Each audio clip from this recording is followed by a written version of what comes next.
Good morning everyone. आज का हमारा topic isomerism in organic compounds है। तो क्या होते हैं ऑर्गेनिक कंपाउंड्स?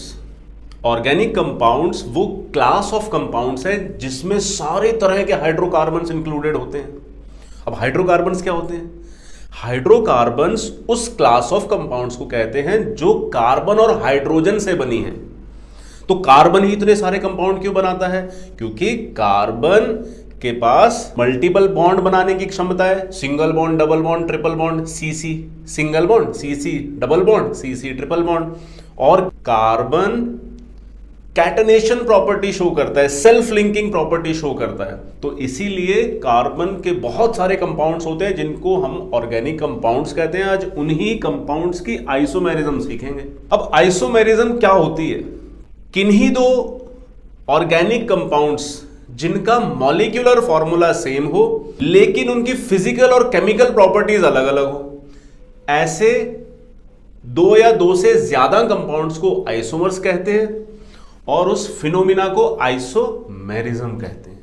टू और more compounds having the same molecular formula but different physical and chemical properties are called as isomers and the phenomena is called as isomerism. अब isomerism मोटा मोटा दो प्रकार की होती है, स्ट्रक्चरल और स्टीरियो। अब मॉलिक्यूलर फॉर्मूला क्या होता है एक बार ये भी देख लेते हैं। मान लो एक लॉन्ग कार्बन चेन है जिसमें 6 कार्बन, 12 हाइड्रोजन और 2 ऑक्सीजन है। बस इसको इस फॉर्म में लिखने को ही मॉलिक्यूलर फॉर्मूला कहते हैं। ये उसका उस कंपाउंड का, हाइड्रोकार्बन का मॉलिक्यूलर फॉर्मूला हो गया। आइसोमेरिज्म दो प्रकार की होती है, स्ट्रक्चरल और स्टीरियो आइसोमेरिज्म।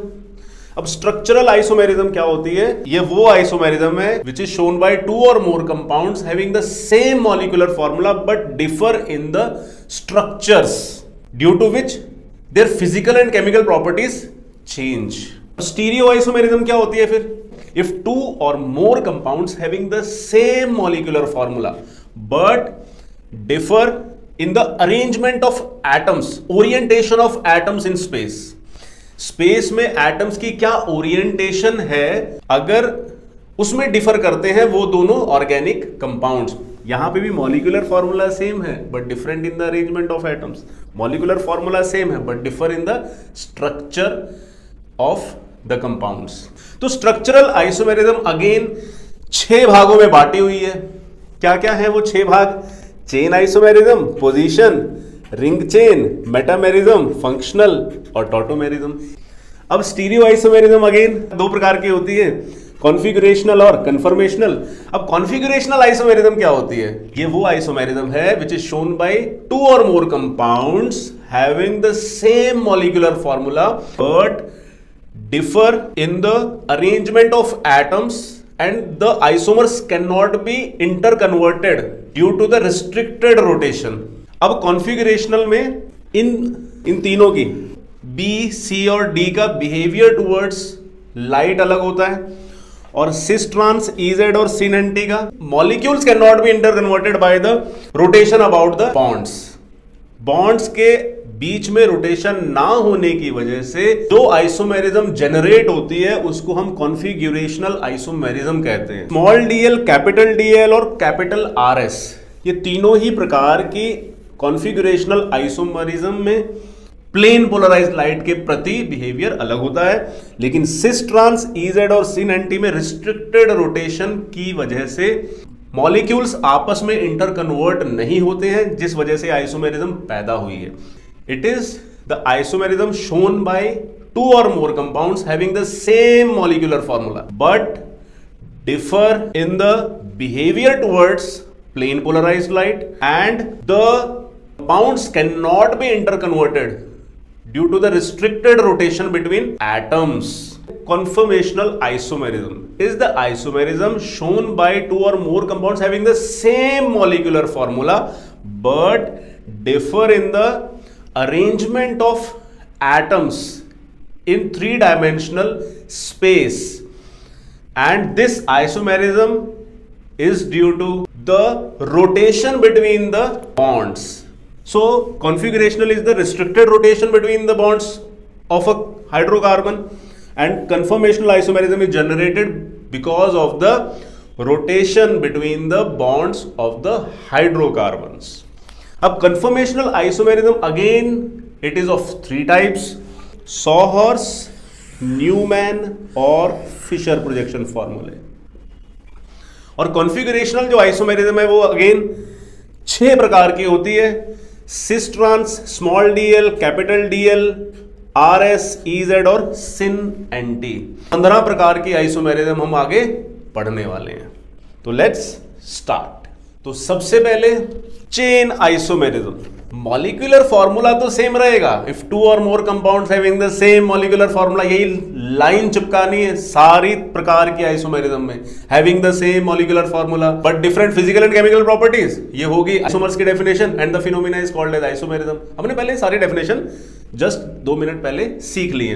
तो chain isomerism is the phenomena shown by 2 or more compounds having the same molecular formula but they differ in the length of the chain। तो यहां पे 5 कार्बन की लेंथ है चेन की और इसका मॉलिक्यूलर फॉर्मूला होता है C5H12 और इसका नाम होगा पेंटेन। अब दूसरे वाले में 1 2 3 4 कार्बन की चेन है और ये हो गया सब्स्टिट्यूएंट। ये सारे जो नाम है हमने IUPAC नॉमेनक्लेचर में सीखे हुए हैं, जिसका लिंक हमने डिस्क्रिप्शन बॉक्स में दे दिया है, वहां जाके आप सीखिए, उसके बाद आपको आइसोमेरिज्म समझ में आएगी, नहीं तो घबरा जाओगे, नहीं समझ में आएगी, पता नहीं लगेगा क्या बातें चल रही हैं। ओके, तो 4 कार्बन की चेन है, ये हो गया सब्स्टिट्यूएंट जिसको मैंने सर्कल किया, तो इसका नाम हो गया 2 मिथाइल ब्यूटेन। अगला 3 कार्बन की चेन है, यहां पे सर्कल में जिसको मैंने डाल दिया वो हो गया सब्स्टिट्यूएंट। चेन के अलावा सभी सब्स्टिट्यूएंट होते हैं, ध्यान रखना इस बात को। तो 2 डाइमिथाइल प्रोपेन। तो हमने क्या सीखा चेन आइसोमेरिज्म में? Length of the chain changes but the molecular formula remain same. The molecular formula of 2-methyl butane is C5H12. The molecular formula of 2,2-dimethyl propane is C5H12. 1 2 3 4 5 carbon, 3 6 9 और 12 hydrogen. तो position isomerism is that isomerism in which position of the multiple bond, functional group और substituent changes। क्या क्या बोला? Multiple bond यानी कि double bond, functional group यानी कि OH ब्रो है ना, OH हो गया, COH हो गया, इन सब की पोजीशन अगर चेंज होती है तो फंक्शनल ग्रुप, या सब्स्टिट्यूएंट यानी कि methyl, ethyl, bromo, chloro, iodo की पोजीशन अगर चेंज होती है तो यहां पे length of the chain will remain same but the position of the multiple bond, functional group and substituent will change. तो यहां पे देखो 5 कार्बन की चेन, 5 कार्बन की चेन, 5 कार्बन की चेन और 5 कार्बन की चेन। तो पहले स्ट्रक्चर में 1 ब्रोमो पेंटेन, दूसरा क्या बन गया 2 ब्रोमो पेंटेन, तीसरा क्या बन गया 3 ब्रोमो पेंटेन, 2 ब्रोमो पेंटेन, दूसरा और चौथा, ये दोनों के नाम सेम आए हैं तो इसीलिए आइडेंटिकल हुए और ये आइसोमर्स नहीं हुए। तो जब भी हमें आइसोमर्स फाइंड करने होते हैं we need to write their IUPAC name, then we can say that these 2 compounds are isomers और दे आर आइडेंटिकल कंपाउंड्स। हमने यहां से नंबरिंग स्टार्ट की because bromo should get lowest number, हमने इस वाले कंपाउंड में यहां से नंबरिंग स्टार्ट की because bromo should get lowest number. इन दोनों ही कंपाउंड्स को हम क्या कहेंगे? Identical compounds. ब्रोमोप्रोपेन के हमने 3 पोजीशन आइसोमर्स देखे, वो क्या क्या थे? 1 ब्रोमोप्रोपेन, 2 ब्रोमोप्रोपेन, 3 ब्रोमोप्रोपेन। और चेन आइसोमर्स हमने पेंटेन के कितने देखे थे? अगेन 3 देखे थे, pentane, 2 methyl butane and 2,2-dimethyl propane। तो position is done. Now let's move on to third kind of isomerism, that is ring chain isomerism. Isomers, 2 or more compounds having the same molecular formula but different arrangement of atoms. One will be cyclic, the other will be open chain. And कैसे molecular formula same आएगा? Double bond is equal to one ring. एक carbon carbon double bond एक ring के बराबर होगा, तो molecular formula same आता है उस केस में। यहां देखो 3 कार्बन की चेन है, एक डबल बॉन्ड है, तो इसलिए यहां पे भी 3 कार्बन की साइक्लिक कंपाउंड है और एक डबल बॉन्ड की वजह से क्या आ गया? एक रिंग आ गई। अब यहां पे देखो ट्रिपल बॉन्ड है सेकंड वाले में, तो सेकंड वाले में ट्रिपल बॉन्ड है, एक डबल बॉन्ड ने तो रिंग बना दी और एक डबल बॉन्ड इंटैक्ट रह गया। अब देखो यहां पे अगर हम इसका मॉलिक्यूलर फॉर्मूला निकालेंगे तो CH3 3 कार्बन हो गए और यहां 3 हाइड्रोजन, एक हाइड्रोजन यहां पे हो गया और 2 हाइड्रोजन इधर हो गए, तो 6 हाइड्रोजन। ये bond line notation again IUPAC nomenclature में सिखाई हुई है। 2 और 2 4 और 2 6, तो C3H6। तो compounds with the same molecular formula but differ in the structures, and in this case one double bond is equal to one cyclic ring। तो यहाँ पे ट्रिपल बॉन्ड को हमने 2 डबल बॉन्ड में बांट लिया और एक डबल बॉन्ड ने तो रिंग बना दी और दूसरा double bond as it is हमने प्लेस कर दिया। सी पार्ट में अगेन 4 कार्बन की चेन, इसलिए साइक्लिक में 4 बना दिए। डी में क्या हुआ? ट्रिपल बॉन्ड था, इसलिए साइक्लिक में डबल बॉन्ड आ गया 4 कार्बन की रिंग बनाने के बाद। अगेन 5 कार्बन की चेन, 6 कार्बन की चेन और एक डबल बॉन्ड, तो रिंग और इसमें कोई डबल बॉन्ड नहीं बनाया क्योंकि एक डबल बॉन्ड एक रिंग बनाता है। सिमिलरली इसमें अब इनके नाम क्या होंगे? Propene, cyclopropane, propyne, cyclopropene. ये क्या है? ब्यूट 2इन। ये क्या हुआ? साइक्लोब्यूटेन। ये क्या हुआ? ब्यूट 2आइन। 2 पोजीशन पे आइन है। देखो पहले नंबरिंग देते हैं, उसके बाद डबल बॉन्ड की पोजीशन लिखते हैं। 2 पे आइन है, ट्रिपल बॉन्ड है। अगेन यहां पे साइक्लो ब्यूटीन हो गया ये। यहां हेक्सीन। ये क्या हुआ? हेक्सीन। हेक्सीन मतलब हेक्स 1 इन, क्योंकि एक नंबर पे डबल बॉन्ड है। ठीक है। और ये क्या हो गया? साइक्लोहेक्सेन। ये क्या हुआ? हेक्स 1 आइन। 1 लिखो ना लिखो एक ही बात होती है, कभी लिख सकते हैं कभी नहीं। ऐसा कुछ नहीं है कि हमेशा लिखनी है, वो डिपेंड करता है कि आपको कितनी जल्दबाजी है। ठीक है। यहां पे इसको क्या बोलेंगे? साइक्लोहेक्सीन। एक डबल बॉन्ड ने रिंग बना दी और एक डबल बॉन्ड इंटैक्ट रहा। मेटामेरिज्म। मेटामेरिज्म में क्या होता है? In this also the molecular formula will remain same. What will be the different thing? Difference will be it is shown bye polyvalent atoms only. ये चीज आपको ध्यान रखनी है। पॉलीवेलेंट एटम्स शो करेंगे या पॉलीवेलेंट फंक्शनल ग्रुप शो करेंगे। तो पॉलीवेलेंट फंक्शनल ग्रुप क्या होते हैं? तो पॉलीवेलेंट फंक्शनल ग्रुप वो फंक्शनल ग्रुप्स होते हैं जो अपने साथ मिनिमम 2 बॉन्ड बना सकें। यानी कि ऑक्सीजन 2 बॉन्ड बनाता है, नाइट्रोजन अगेन 2 बॉन्ड बनाता है, CO 2 बॉन्ड बनाता है। तो ये सारे प्रकार के ग्रुप्स क्या शो करेंगे? Metamerism. Sulphur also shows metamerism. तो पॉलीवेलेंट फंक्शनल ग्रुप्स शो करते हैं मेटामेरिज्म, और मेटामेरिज्म में एल्काइल पार्ट डिफर करेगा पॉलीवेलेंट ग्रुप के लेफ्ट राइट में। अब एक और बात ध्यान रखने वाली ये है कि हमने जब चेन आइसोमेरिज्म पढ़ी, तो चेन आइसोमेरिज्म कहां से स्टार्ट होगी?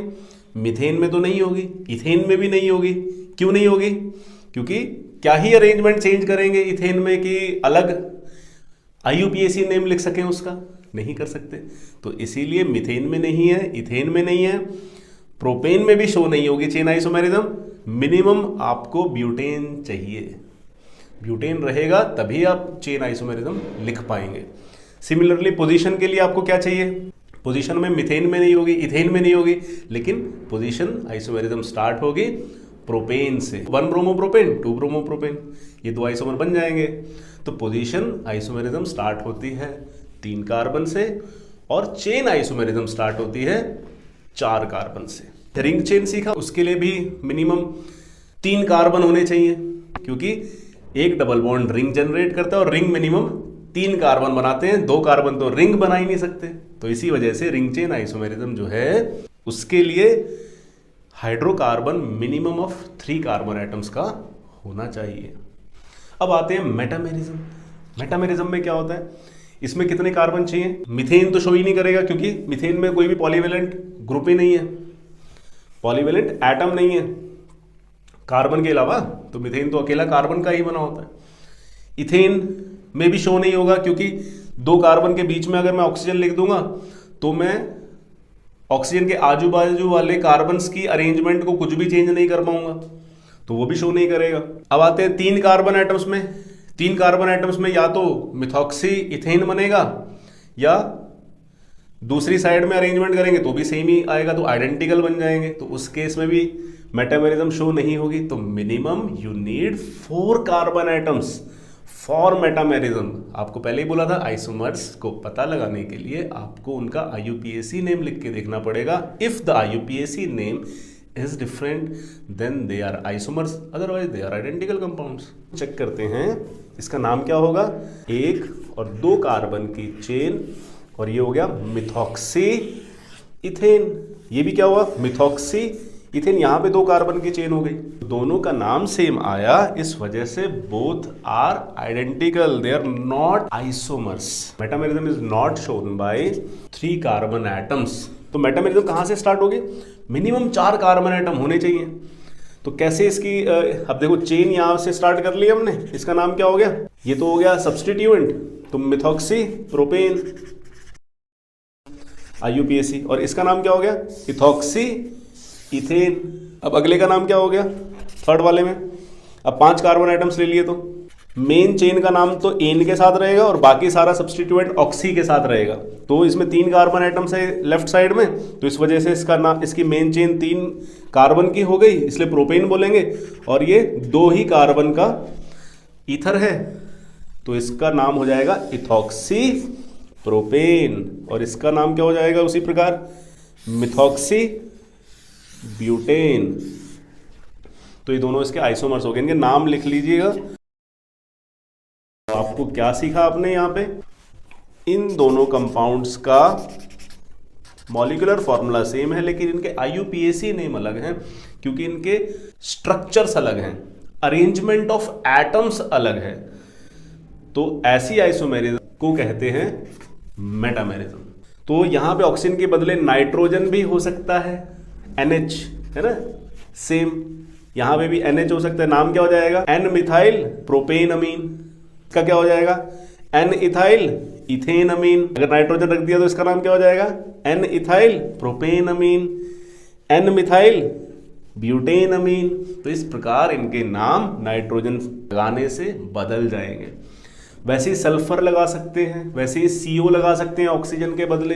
तो आइसोमर इसी प्रकार लिखने होंगे, ध्यान रखना है उनका नाम अलग होना चाहिए और उनका मॉलिक्यूलर फॉर्मूला सेम होना चाहिए। 2 ही कंडीशंस हैं। अगर मैं CO लिख दूंगा यहां पे, तो नाम क्या हो जाएगा, 3 4 5 कार्बन की चेन, तो पेंटेन 2 ओन, यहां पे पेंटेन 3 ओन, यहां पे 1 2 3 4 5 कार्बन है टोटल। आपका 5 कार्बन के केस में अगर मैं CO लिख दूंगा तो नाम क्या हो जाएगा, पेंटेन 3 ओन। यहां पे नाम क्या हो जाएगा, पेंटेन 2 ओन। तो पोजीशन मतलब लेफ्ट राइट में फंक्शनल ग्रुप्स चेंज हो रहे हैं, लेकिन यहां पे मैंने एक छोटी सी मिस्टेक कर दी है। क्या की है, बातों बातों में CO नहीं लगा पाएंगे यहां पे, क्योंकि CO के केस में एक चेन का हिस्सा हो गया है, तो CO वाला मेटामेरिज्म शो नहीं करेगा, ये हो जाएगी पोजीशन आइसोमेरिज्म। ये मैंने बताते बताते गड़बड़ कर दी, इसको करेक्ट कर लेना। CO नहीं होगा, why it will not be showing metamerism, because CO is the part of the chain and if the position of CO changes then it comes in the category of position isomerism, not in the category of metamerism। तो polyvalent functional groups जो show करते हैं उसमें आपको oxygen, nitrogen और sulphur लेके आपको alkyl chain को चेंज करना है लेफ्ट और राइट साइड में। तो इस चीज को ध्यान रखना है आपको। फंक्शनल आइसोमेरिज्म, तो आपको पता है कि एल्डिहाइड और कीटोन में क्या अंतर है। कीटोन एक कार्बन चेन के बीच में आता है और एल्डिहाइड कार्बन चेन के अंत में आता है। तो यहां पे कार्बन चेन के अंत में आने वाला एल्डिहाइड और बीच में आने वाला कीटोन, तो इसका नाम हो जाएगा प्रोपेनल। और इसका नाम क्या हो जाएगा, प्रोपेनोन। तो नाम अलग अलग है ना, लेकिन मॉलिक्यूलर फॉर्मूला सेम है। काउंट कर लो, 3 कार्बन और हाइड्रोजन, 3 और 2 5 और 1 6, एक oxygen. Similarly C3H6O। Similarly acid और एस्टर में भी यही होता है। एसिड एक टर्मिनल फंक्शनल ग्रुप है और एस्टर चेन के बीच में आता है, तो इन दोनों का नाम ऑब्वियसली अलग आएगा और इनका मॉलिक्यूलर फॉर्मूला सेम आएगा। तो फंक्शनल आइसोमेरिज्म कौन शो करते हैं, वो फंक्शनल ग्रुप्स जो या तो चेन के एंड में आए, एंड वाला से रिलेटेड अगर कोई ऐसा फंक्शनल ग्रुप है जो चेन के बीच में आ रहा है, तो वो आपस में फंक्शनल आइसोमेरिज्म शो करेंगे। Aldehyde, ketone, carboxylic acid and ester, cyanide and isocyanide, ये भी शो करेंगे। ठीक है, तो बहुत सारे ऐसे फंक्शनल ग्रुप्स हैं जो फंक्शनल आइसोमेरिज्म शो करते हैं। ध्यान रखना है, साइनाइड, आइसोसाइनाइड, नाइट्रो, नाइट्राइटो, अभी फिलहाल हम इन्हीं दो को सीख रहे हैं। तो एल्डिहाइड और ये कीटोन, तो इनका नाम अलग, तो ये दोनों आपस में फंक्शनल आइसोमेरिज्म शो कर रहे हैं। The isomers are functional isomers and the phenomena is functional isomerism.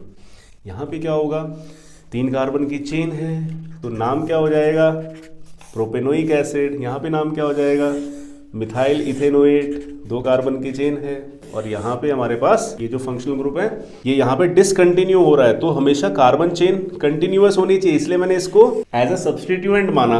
और मेन चेन आपकी 2 ही कार्बन की रही, बिकॉज IUPAC में हमने सीखा था कि carbon chain should be continuous, not discontinuous. तो इसी वजह से इसका नाम क्या हो जाएगा, मिथाइल इथेनोएट। इसी के साथ फंक्शनल आइसोमेरिज्म हो गई खत्म।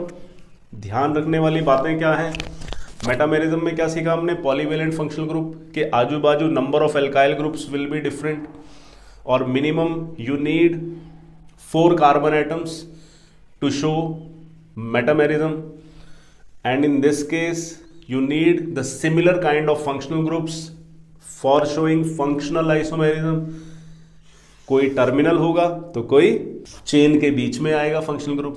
देखो मैंने इसके अलावा कौन कौन से और बताए आपको, साइनाइड और एंड आइसोसाइनाइड, ये शो करेंगे।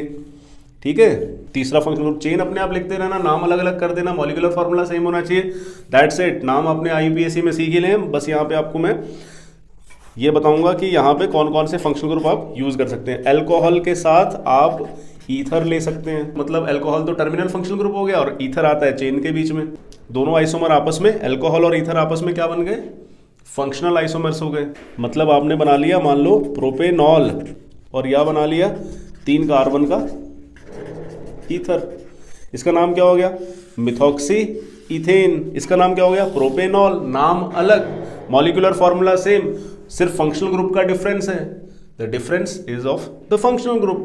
So the isomers are functional isomers and the phenomena is functional isomerism. Cyano, isocyanide, alcohol and ether, acid and ester, aldehyde and ketone. तो ये सारे कंपाउंड्स बनाते टाइम पे मॉलिक्यूलर फार्मूला सेम रखना और इनके IUPAC नेम ऑब्वियसली अलग आएंगे, बिकॉज अलग अलग फंक्शनल ग्रुप्स हैं ये सारे के सारे। तो इसी के साथ फंक्शनल आइसोमेरिज्म हो गई है खत्म। अब आगे चलते हैं टॉटोमेरिज्म। तो स्ट्रक्चरल आइसोमेरिज्म में जो नेक्स्ट है टॉटोमेरिज्म, इसमें हमें ये ध्यान रखना है कि ये जो 3 कार्बन एटम्स हैं इनमें हमने अगर एक हाइड्रोजन अलग से निकाल लिया, और ये एक्टिव हाइड्रोजन है ये वाला जो मैंने अलग से निकाल लिया, तो मैंने 2 हाइड्रोजन कर दिए, 3 लिखे थे पहले। तो पहली बात तो हम समझेंगे टॉटोमेरिज्म होती क्या है। टॉटोमेरिज्म में भी the molecular formula will remain same, but due to the presence of active alpha hydrogen, the isomers exist in 2 forms. One will be keto and the other will be enol. The name itself says enol. En means double bond, ol means alcohol. Active alpha hydrogen कौन से alpha hydrogen होते हैं, वो alpha hydrogen जो या तो एक electronegative atom के बाजू में लगे होते हैं या किसी CO या एसिड या एस्टर या एल्डिहाइड के बाजू वाले कार्बन पे प्रेजेंट होते हैं। या कौन से वाले अल्फा हाइड्रोजन एक्टिव होते हैं, किसी इलेक्ट्रोनेगेटिव एटम के बाजू में वाले कार्बन के पास जो हाइड्रोजन होते हैं। फॉर एग्जाम्पल हमने ये देखा, ये CO एक फंक्शनल ग्रुप है, इसके बाजू में ये हो गया अल्फा कार्बन, तो अल्फा कार्बन से अटैच्ड वाला हाइड्रोजन अल्फा हाइड्रोजन कहलाता है। तो होता क्या है इसमें, ये जो अल्फा हाइड्रोजन है ये यहां पे शिफ्ट होता है और ये डबल बॉन्ड से सिंगल बॉन्ड बन जाता है। क्यों होता है? क्योंकि यहां एक इलेक्ट्रोनेगेटिव हाइड्रोजन एक्सेप्ट करने की क्षमता रखता है और ये हाइड्रोजन यहां से निकलने की क्षमता रखता है, तो इसी वजह से ऐसा होता है। लेकिन हां, स्टेबिलिटी डिपेंड करती है कि कौन से फॉर्म में वो एग्जिस्ट करेगा। स्टेबिलिटी यहां पे रहेगी कीटोन फॉर्म की, इनॉल फॉर्म की स्टेबिलिटी कम रहेगी, बट हाँ ये कम मात्रा में प्रेजेंट होगा। इसीलिए NMR स्पेक्ट्रोस्कोपी में सिग्नल्स भी थोड़ा इधर उधर आते हैं जब आप इन सब के सिग्नल्स लेते हैं। ज्यादातर सिग्नल तो कीटोन के ही आएंगे, थोड़े बहुत सिग्नल इनॉल के आते हैं। इसको बोला हमने इनऑल, डबल बॉन्ड और OH के साथ है ये, और इसको बोला हमने कीटोन, तो इसका नाम हो गया एसीटोन, तो कॉमन नेम है। और कॉमन नेम्स का भी वीडियो है, वो भी आपको डिस्क्रिप्शन बॉक्स में डाल देंगे, वहां जाके देख लीजिएगा। तो पूरा कॉमन नेम्स शुरू से लेके अंत तक एक ही वीडियो में समझाए हुए हैं, चेक इट आउट। तो यहां पे एसीटोन का दूसरा नाम क्या है IUPAC? Propane two own. अब देखो मैंने बोला था कीटोन के बाजू वाला अल्फा कार्बन पे लगे हुए hydrogen alpha hydrogen, they are active hydrogen. Similarly aldehyde के केस में भी सेम है, एल्डिहाइड वाले मैंने अलग से लिख लिए, ये बन गया हाइड्रोजन का ट्रांसफर। तो हमने देखा CH2 डबल बॉन्ड COH और H, ये भी इनॉल है, कीटो फॉर्म बोलेंगे इसको, कीटो फॉर्म है ये, कीटोन कंपाउंड नहीं है ये, कीटो फॉर्म है, ये इनॉल फॉर्म है, ठीक है। तो आइसोमर्स इस प्रकार बनते हैं। देखो इनके इस कंपाउंड का ही हाइड्रोजन इसी कंपाउंड के साथ जाके जुड़ गया, तो इसीलिए इनके मॉलिक्यूलर फॉर्मूले तो ऑब्वियस सेम आएंगे, है ना, अलग आने के सवाल ही पैदा नहीं होता, क्योंकि यहीं से हाइड्रोजन निकल के यहीं इस ऑक्सीजन पे जुड़ गया। बस इसमें ध्यान रखने वाली बात यह है, इसमें हाइड्रोजन का ट्रांसफर कैसे हो, 1 2 3, तो 1 3 अल्फा हाइड्रोजन ट्रांसफर कहते हैं इसको। देखो एरो घुमाने का सीधा सीधा एक ही रूल है, क्या? नेगेटिव की तरफ पॉजिटिव अट्रैक्ट होता है। यहां पे नेगेटिव ऑक्सीजन है, इलेक्ट्रोनेगेटिव है ना ऑक्सीजन, तो नेगेटिव की तरफ पॉजिटिव अट्रैक्ट होता है। तो पॉजिटिव ये था हाइड्रोजन और नेगेटिव ऑक्सीजन था, तो इसलिए हाइड्रोजन चिपक गया ऑक्सीजन के साथ। Let's move on to stereo isomerism. तो क्या सीखा था हमने स्टीरियो आइसोमेरिज्म में? तो स्टीरियो आइसोमेरिज्म में if 2 or more compounds having the same molecular formula but they differ in the arrangement of atoms in space or orientation of atoms in space and their behavior towards plane polarized light is different, called as stereoisomers, and the phenomena is called as stereoisomerism. Stereoisomerism में सबसे पहले configurational isomerism देखेंगे। तो configurational isomerism में हमें सबसे पहले optical isomerism देखेंगे। तो ऑप्टिकल आइसोमेरिज्म में मैंने बताया था लाइट की तरफ बिहेवियर जो है वो 3 प्रकार की आइसोमेरिज्म्स शो करती है। Different behaviour towards plane polarised light जो शो किया जाता है वो 3 प्रकार के आइसोमेरिज्म के द्वारा किया जाता है, स्मॉल dl, कैपिटल RS। तो यहां पे ऑप्टिकल आइसोमेरिज्म में जो हम पहली पढ़ेंगे वो है स्मॉल dl। तो small d is dextro rotatory और small l is levo rotatory. अब ध्यान देने वाली बात यह है कि dl शो करने वाले कंपाउंड्स होते कैसे हैं। पहले तो हमें प्लेन पोलराइज्ड लाइट पैदा करनी होगी। मान लो सूरज की रोशनी, बल्ब की रोशनी, जिस उस रोशनी की वाइब्रेशंस सारी दिशाओं में है, तो इसको हमने कहा ऑर्डिनरी लाइट, क्योंकि इसकी वाइब्रेशंस सारी दिशाओं में है। अब इसको हमने एक नाइकॉल प्रिज्म से पास किया, तो हमें इस लाइट की वाइब्रेशंस एक ही डायरेक्शन, एक ही प्लेन में दिखने लगी, तो हमने इसको बोल दिया प्लेन पोलराइज्ड लाइट, PPL। अब इस प्लेन पोलराइज्ड लाइट को हमने पास करवाया ऑर्गेनिक कंपाउंड से। हमने पाया कि कुछ ऑर्गेनिक कंपाउंड्स ने प्लेन पोलराइज्ड लाइट को राइट में शिफ्ट कर दिया, और कुछ ऑर्गेनिक कंपाउंड्स ने प्लेन पोलराइज्ड लाइट को लेफ्ट में शिफ्ट कर दिया। तो जिन ऑर्गेनिक कंपाउंड्स ने प्लेन पोलराइज्ड लाइट को राइट में ट्रांसफर किया था उन कंपाउंड्स को हम डेक्स्ट्रो रोटेटरी कहते हैं, और जिन्होंने लेफ्ट में ट्रांसफर किया था उनको कहते हैं लीवो रोटेटरी कंपाउंड्स। ये जो डेक्स्ट्रो रोटेटरी है और लीवो रोटेटरी है, ये फाइंड किया जाता है एक इंस्ट्रूमेंट से जिसको हम बोलते हैं पोलैरीमीटर। ऑप्टिकल एक्टिविटी कौन से ऑर्गेनिक कंपाउंड्स शो करते हैं, अब उस पे चलते हैं। तो ऑप्टिकल एक्टिविटी शो करने वाले ऑर्गेनिक कंपाउंड्स में कायरल कार्बन एटम होना आवश्यक है। कायरल कार्बन एटम होता क्या है? वो कार्बन एटम जो 4 अलग अलग ग्रुप्स के साथ अटैच्ड होता है, फंक्शनल ग्रुप्स या सब्स्टिट्यूएंट्स के साथ अटैच्ड वाला कार्बन कायरल कार्बन एटम कहलाता है। और उस ऑप्टिकल एक्टिविटी शो करने के लिए प्लेन ऑफ सिमेट्री नहीं होना चाहिए ऑर्गेनिक कंपाउंड में। और तीसरा, वो ऑर्गेनिक कंपाउंड उसकी जो मिरर इमेज बनाएगा that should be non super imposable. मान लो आपका लेफ्ट हैंड है, उसकी इमेज राइट हैंड के जैसी आएगी, है ना, लेकिन जब आप इसको सुपर इम्पोज करेंगे तो ये non super imposable mirror image, तो आपका हाथ एक तरीके से कायरल हुआ। Next is capital DL configuration. Capital DL configuration क्या होती है? स्मॉल डीएल हमने समझ लिया, small DL is also denoted as plus and minus. Now capital DL में क्या होगा? This is relative configuration. Relative configuration में क्या होता है? ये कॉन्फ़िगरेशन ग्लिसरैल्डिहाइड से रिलेटेड है। और ग्लिसरैल्डिहाइड क्या होता है मैं तो यहां पे डायरेक्ट आपको बताऊंगा ही, लेकिन IUPAC नेमिंग की वीडियो आपको देखनी पड़ेगी अगर आपको कंप्लीट मेरी बातों को समझना है, नहीं तो आपको लगेगा पता नहीं सर क्या ही पढ़ा रहे हैं। तो कैपिटल डीएल कॉन्फ़िगरेशन क्या कहती है? देखो यहां पे हल्का सा हिंट तो देंगे ही आपको। 3 कार्बन एटम्स होते हैं ग्लिसरॉल में और 3 OH होते हैं ग्लिसरॉल में, लेकिन एक OH हटा के मैंने क्या लिख दिया?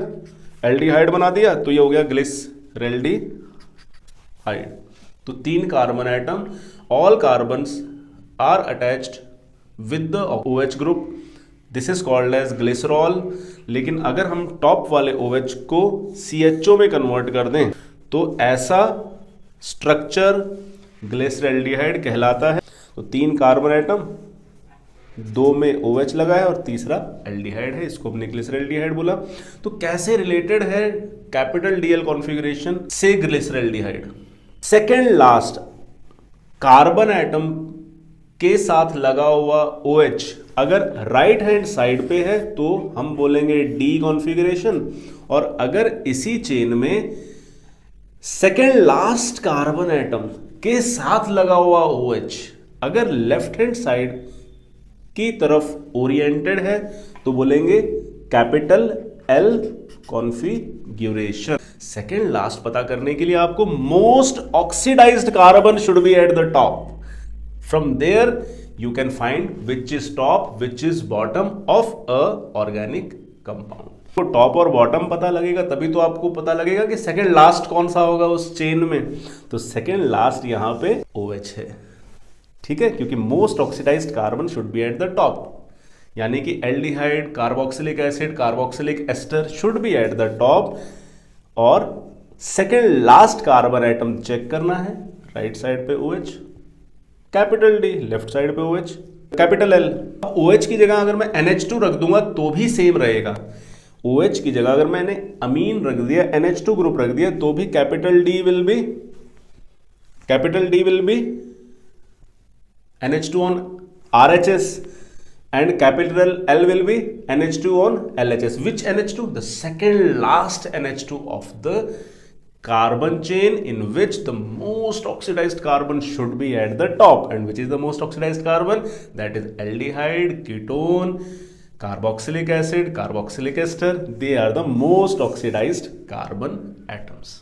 कायरल कार्बन एटम ये वाला कार्बन एटम है जिसको मैंने स्टार मार्क से डिनोट किया है, और इसके साथ चारों ग्रुप अलग अलग हैं। कौन कौन से? Hydrogen, aldehyde, OH and CH2OH। तो ये चारों ग्रुप्स अलग होने की वजह से इस कार्बन एटम को कायरल कार्बन एटम बोलेंगे, इसमें कोई प्लेन ऑफ सिमेट्री नहीं है, तो इसीलिए ये ऑप्टिकली एक्टिव कंपाउंड है। RS कॉन्फ़िगरेशन, तो RS कॉन्फ़िगरेशन एक एब्सोल्यूट कॉन्फ़िगरेशन है, रिलेटिव नहीं है, किसी भी ऑर्गेनिक कंपाउंड से ये रिलेशन नहीं रखती है।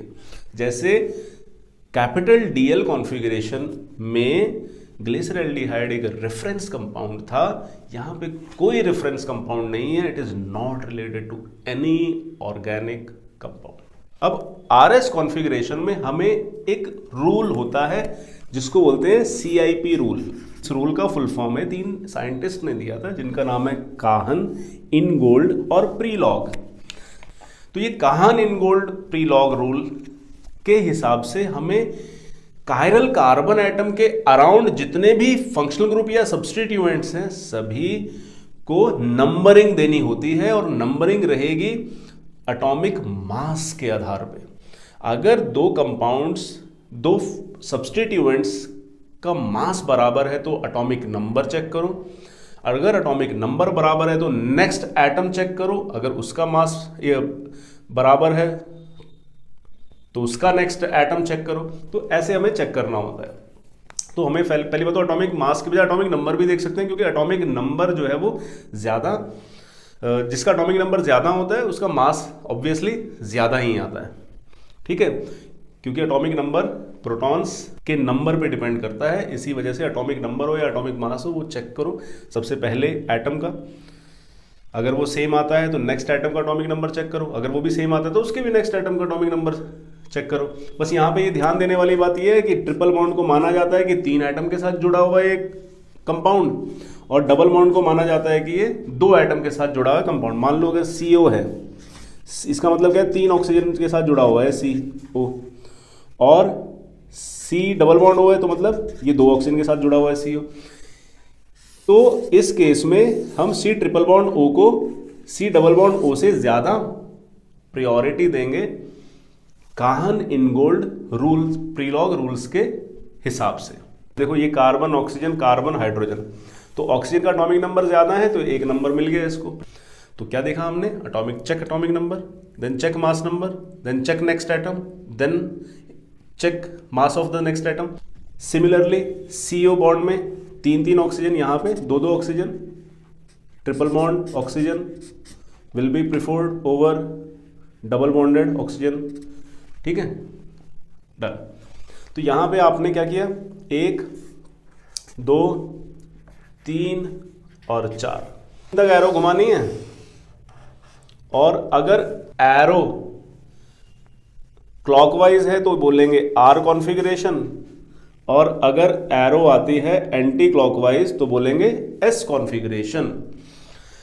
तो यहां पे R कॉन्फ़िगरेशन क्यों, क्योंकि हमने जब एरो को घुमाया 1 से 3 तक घुमाना है, 4 को इग्नोर करना है। अगर एरो क्लॉकवाइज तो R कॉन्फ़िगरेशन, अगर एरो एंटी क्लॉकवाइज तो S कॉन्फ़िगरेशन। यहां पे और बात ध्यान रखनी है, वो बात ये है कि 4th priority group should be below the plane, otherwise you need to change the configuration from R to S और फ्रॉम S to R। यहां पे देखो 4 जो हमने प्रायोरिटी दी है, वो तो ग्रुप जो है वो 4th priority group is above the plane. ये जो वेज शेप एरो है ये अबव द प्लेन के लिए होती है, और dotted line is for below the plane. कैसे होते हैं बिलो और अबव, ये ध्यान देना। ये है बीच वाला कार्बन एटम, इसके चारों तरफ लगे हुए हैं हाइड्रोजन एटम्स। अब अगर मैंने ये ऐसे प्लेन बोल दिया तो क्या होगा, देखो हमेशा 2 बॉन्ड्स हमेशा प्लेन में रहते हैं, यानी कि ये वाला बॉन्ड और ये वाला बॉन्ड, ये दोनों प्लेन में हो गए, और उसके बाद ये वाला बॉन्ड ऊपर है और ये वाला बॉन्ड नीचे है। मैंने उंगली से दिखा रहा हूं मैं यहाँ पे, तो एक बॉन्ड अबव आ गया, एक बॉन्ड बिलो आ गया। तो इस प्रकार से हम इसको डिनोट करते हैं। अबव और बिलो एक बॉन्ड होते हैं और बाकी के दोनों bonds within the plane होते हैं। तो इसको ध्यान से सीखना है। ये रहा प्लेन, ये रहा अबव बॉन्ड, ये रहा बिलो वाला bond. If 4th priority group is above the plane, then R configuration will be changed to S configuration, and S configuration will be changed to R configuration. And the final configuration is S configuration. Now let's move on to the second compound. Let's give its RS nomenclature. तो यहां पे number 1 is oxygen, number 2 is carbon, यहां पे number 3 is this carbon. हमने देखा अगर पहला atom same है, कार्बन कार्बन है, इसमें नेक्स्ट एटम ऑक्सीजन है, यहाँ पे नेक्स्ट एटम हाइड्रोजन है, तो इसलिए प्रायोरिटी किसको देंगे? कार्बोक्सिलिक एसिड वाले ग्रुप को देंगे. ठीक है. और 4 नंबर का हाइड्रोजन एटम जो है वो बिलो द प्लेन है. अब हमें एरो को घुमाना है 1 से 3 की डायरेक्शन में और 4 को करना है इग्नोर. जब हमने एरो घुमाई तो हमने ये पाया कि एरो की डायरेक्शन एंटी क्लॉकवाइज आ रही है, तो एस कॉन्फ़िगरेशन होना चाहिए. तो क्या ये चेंज होगा? नहीं होगा, क्योंकि fourth priority group is below the plane. तो final configuration of the second compound is S configuration. तो देखो नाम कैसे लिखते हैं, आरएस को यूज करके आईयूपीएसी कैसे लिखेंगे? 1 नंबर ये हो गया, 2 नंबर ये और 3 नंबर ये. तो क्या हो गया? 2 हम लिखेंगे आर के आगे हाइफन 2 हाइड्रोक्सी प्रोपेनोइक एसिड. क्या लिखेंगे? S hydroxy propanoic acid. S 2 hydroxy propanoic acid. Hydroxy क्यों डाला? ऑल क्यों नहीं डाला? Because hydroxy is considered as a substituent in this case because our main functional group is COOH. Main functional group का नाम सबसे एंड में आता है आईयूपीएसी नेमिंग में, और मेन के अलावा जितने भी फंक्शनल ग्रुप होते हैं उनको सब्सटीट्यूएंट्स मानते हैं. इस वजह से सब्सटीट्यूएंट्स का नाम आईयूपीएसी नेम में एज अ प्रीफिक्स यूज होता है. द थर्ड कंपाउंड, अब इसका नाम कैसे देंगे? इसकी पहले आरएस कॉन्फ़िगरेशन, देन इसका नाम लिखेंगे. देखो सेम ही चीजें हैं यहां पे. देखो अगर आपने 2 चीजें सीखी यहां पे, अगर fourth priority group is below the plane then you need not to change the configuration, but if fourth priority group is above the plane then you need to change the configuration from R to S or from S to R. But what if the fourth priority group is neither below nor above the plane, यानी कि fourth priority group within the plane अगर है तो क्या करेंगे? हम इसको configuration अभी नहीं दे पाएंगे, तो हमें फोर्थ प्रायोरिटी ग्रुप को बिलो द प्लेन लाना पड़ेगा. बिलो द प्लेन लाने के लिए आपको फोर्थ प्रायोरिटी ग्रुप के एक्सचेंज करवानी पड़ेगी CH3 के साथ. H को तो बिलो द प्लेन लिख दिया और CH3 को विद इन द प्लेन लिख दिया, और OH जो है वो लेफ्ट हैंड साइड पे है. अब यहां पे आपने प्रायोरिटी ऑर्डर दिया 1, 2 नंबर इस कार्बन को, 3 नंबर इस कार्बन को और 4 नंबर इस हाइड्रोजन को, और 1 से 3 तक एरो घुमाई, और fourth priority group is below the plane. अब क्या होगा? अब आपको इसको R लिखना है कि S लिखना है? Now you have to change R to S because we have done only 1 conversion, 1 interchange. हमने CH3 की जगह H और H की जगह CH3 लिखा है, इस वजह से हमने एक ही चेंज किया है. तो एक ही चेंज के बाद आने वाले ऑर्गेनिक कंपाउंड में R को S लिखेंगे और S को R लिखेंगे बिलो द प्लेन होने के बावजूद. मान लो पहले आपने इन दोनों को चेंज किया, तो आपके पास COH आया और वेज शेप्ड एरो के ऊपर क्या आ गया? हाइड्रोजन, और प्लेन में कौन आ गया? OH, और CH3 को हमने चेंज ही नहीं किया, तो वो वही का वही है. एक और इंटरचेंज किया जिसमें हमने हाइड्रोजन और CH3 बदल दिए. अब क्या होगा? COH आया, अब हाइड्रोजन की जगह मैंने CH3 लिख दिया और CH3 की जगह मैंने हाइड्रोजन लिख दिया, OH वहीं का वहीं रह गया, हमने चेंज नहीं किया. तो ये दूसरा कन्वर्जन था. ठीक है. अब नंबरिंग देनी है CIP रूल्स के अकॉर्डिंग 1, 2, 3 एंड 4. तो 1 से 3 तक एरो घुमानी है, ये एंटी क्लॉकवाइज आ रही है एरो. 1 से 3 तक एरो घुमाते टाइम पे हमने ध्यान रखना है कि हमने 4 नंबर के प्रायोरिटी ऑर्डर में 4 नंबर के ग्रुप को इग्नोर करते हुए एरो घुमानी है. तो हमें मिल गई एस कॉन्फ़िगरेशन. इस एस कॉन्फ़िगरेशन में हमें कोई चेंज नहीं करना है, क्योंकि हमने 2 बार इंटर कन्वर्ट किया है, फर्स्ट और सेकेंड टाइम. 2 बार इंटर कन्वर्ट करने के बाद जो हमें स्ट्रक्चर मिलता है उसमें हमें जो भी फाइनल कॉन्फ़िगरेशन आती है उसमें कोई बदलाव नहीं करना है। तो आसान तरीका क्या है, एक ही इंटरचेंज करो, फर्स्ट इंटरचेंज में ही फोर्थ प्रायोरिटी ग्रुप को बिलो द प्लेन लाओ और कॉन्फ़िगरेशन बदल दो। वो फाइनल कॉन्फ़िगरेशन होगी उस कंपाउंड के जिसमें hydrogen within the plane है। दो इंटरचेंज करने की जरूरत नहीं है क्योंकि ये आपका टाइम वेस्ट प्रोसेस हो जाएगा एग्जाम में। एक ही इंटरचेंज करो और फाइनल कॉन्फ़िगरेशन को रिवर्स कर दो, आर को बना दो एस और एस को बना दो आर। इंटरचेंज करते टाइम पे ध्यान देना है कि fourth priority group should come below the plane.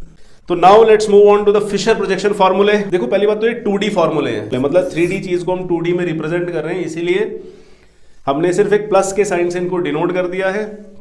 और horizontal line above the plane होती है और vertical line below the plane.